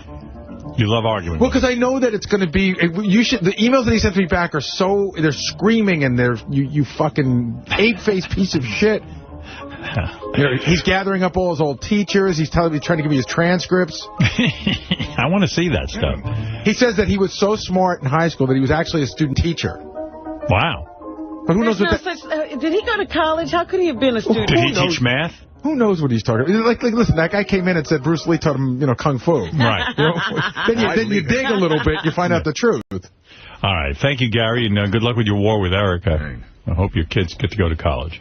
Eric the Midget's a little piece of shit, too. I just wanted to get that out there, because I've been wanting to say that for ages on the Howard Stern Show. Now you said it. Well, you said it on the wrap-up show, but it's close. But thank you, Mike. And, Gary, you're enjoying torturing Eric way too much. I know. I got to stop. It really is, kicking a little guy when he's already down. I mean, Will, you get the voicemails when he's angry, and you get the voicemails where he's really angry, and I would say those qualify in the really angry category. Oh, yeah, those are home run voicemails. Those are the ones you hope for. He's threatening me. He's going to get a lawyer. He's going to spend that fucking $552 he gets each month for Social Security on a fucking lawyer against me. Poor guy's kids can't go to school. On an unwinnable case. Are you worried about losing your college fund? No, but I'm worried about him spending money on stuff he shouldn't. I think...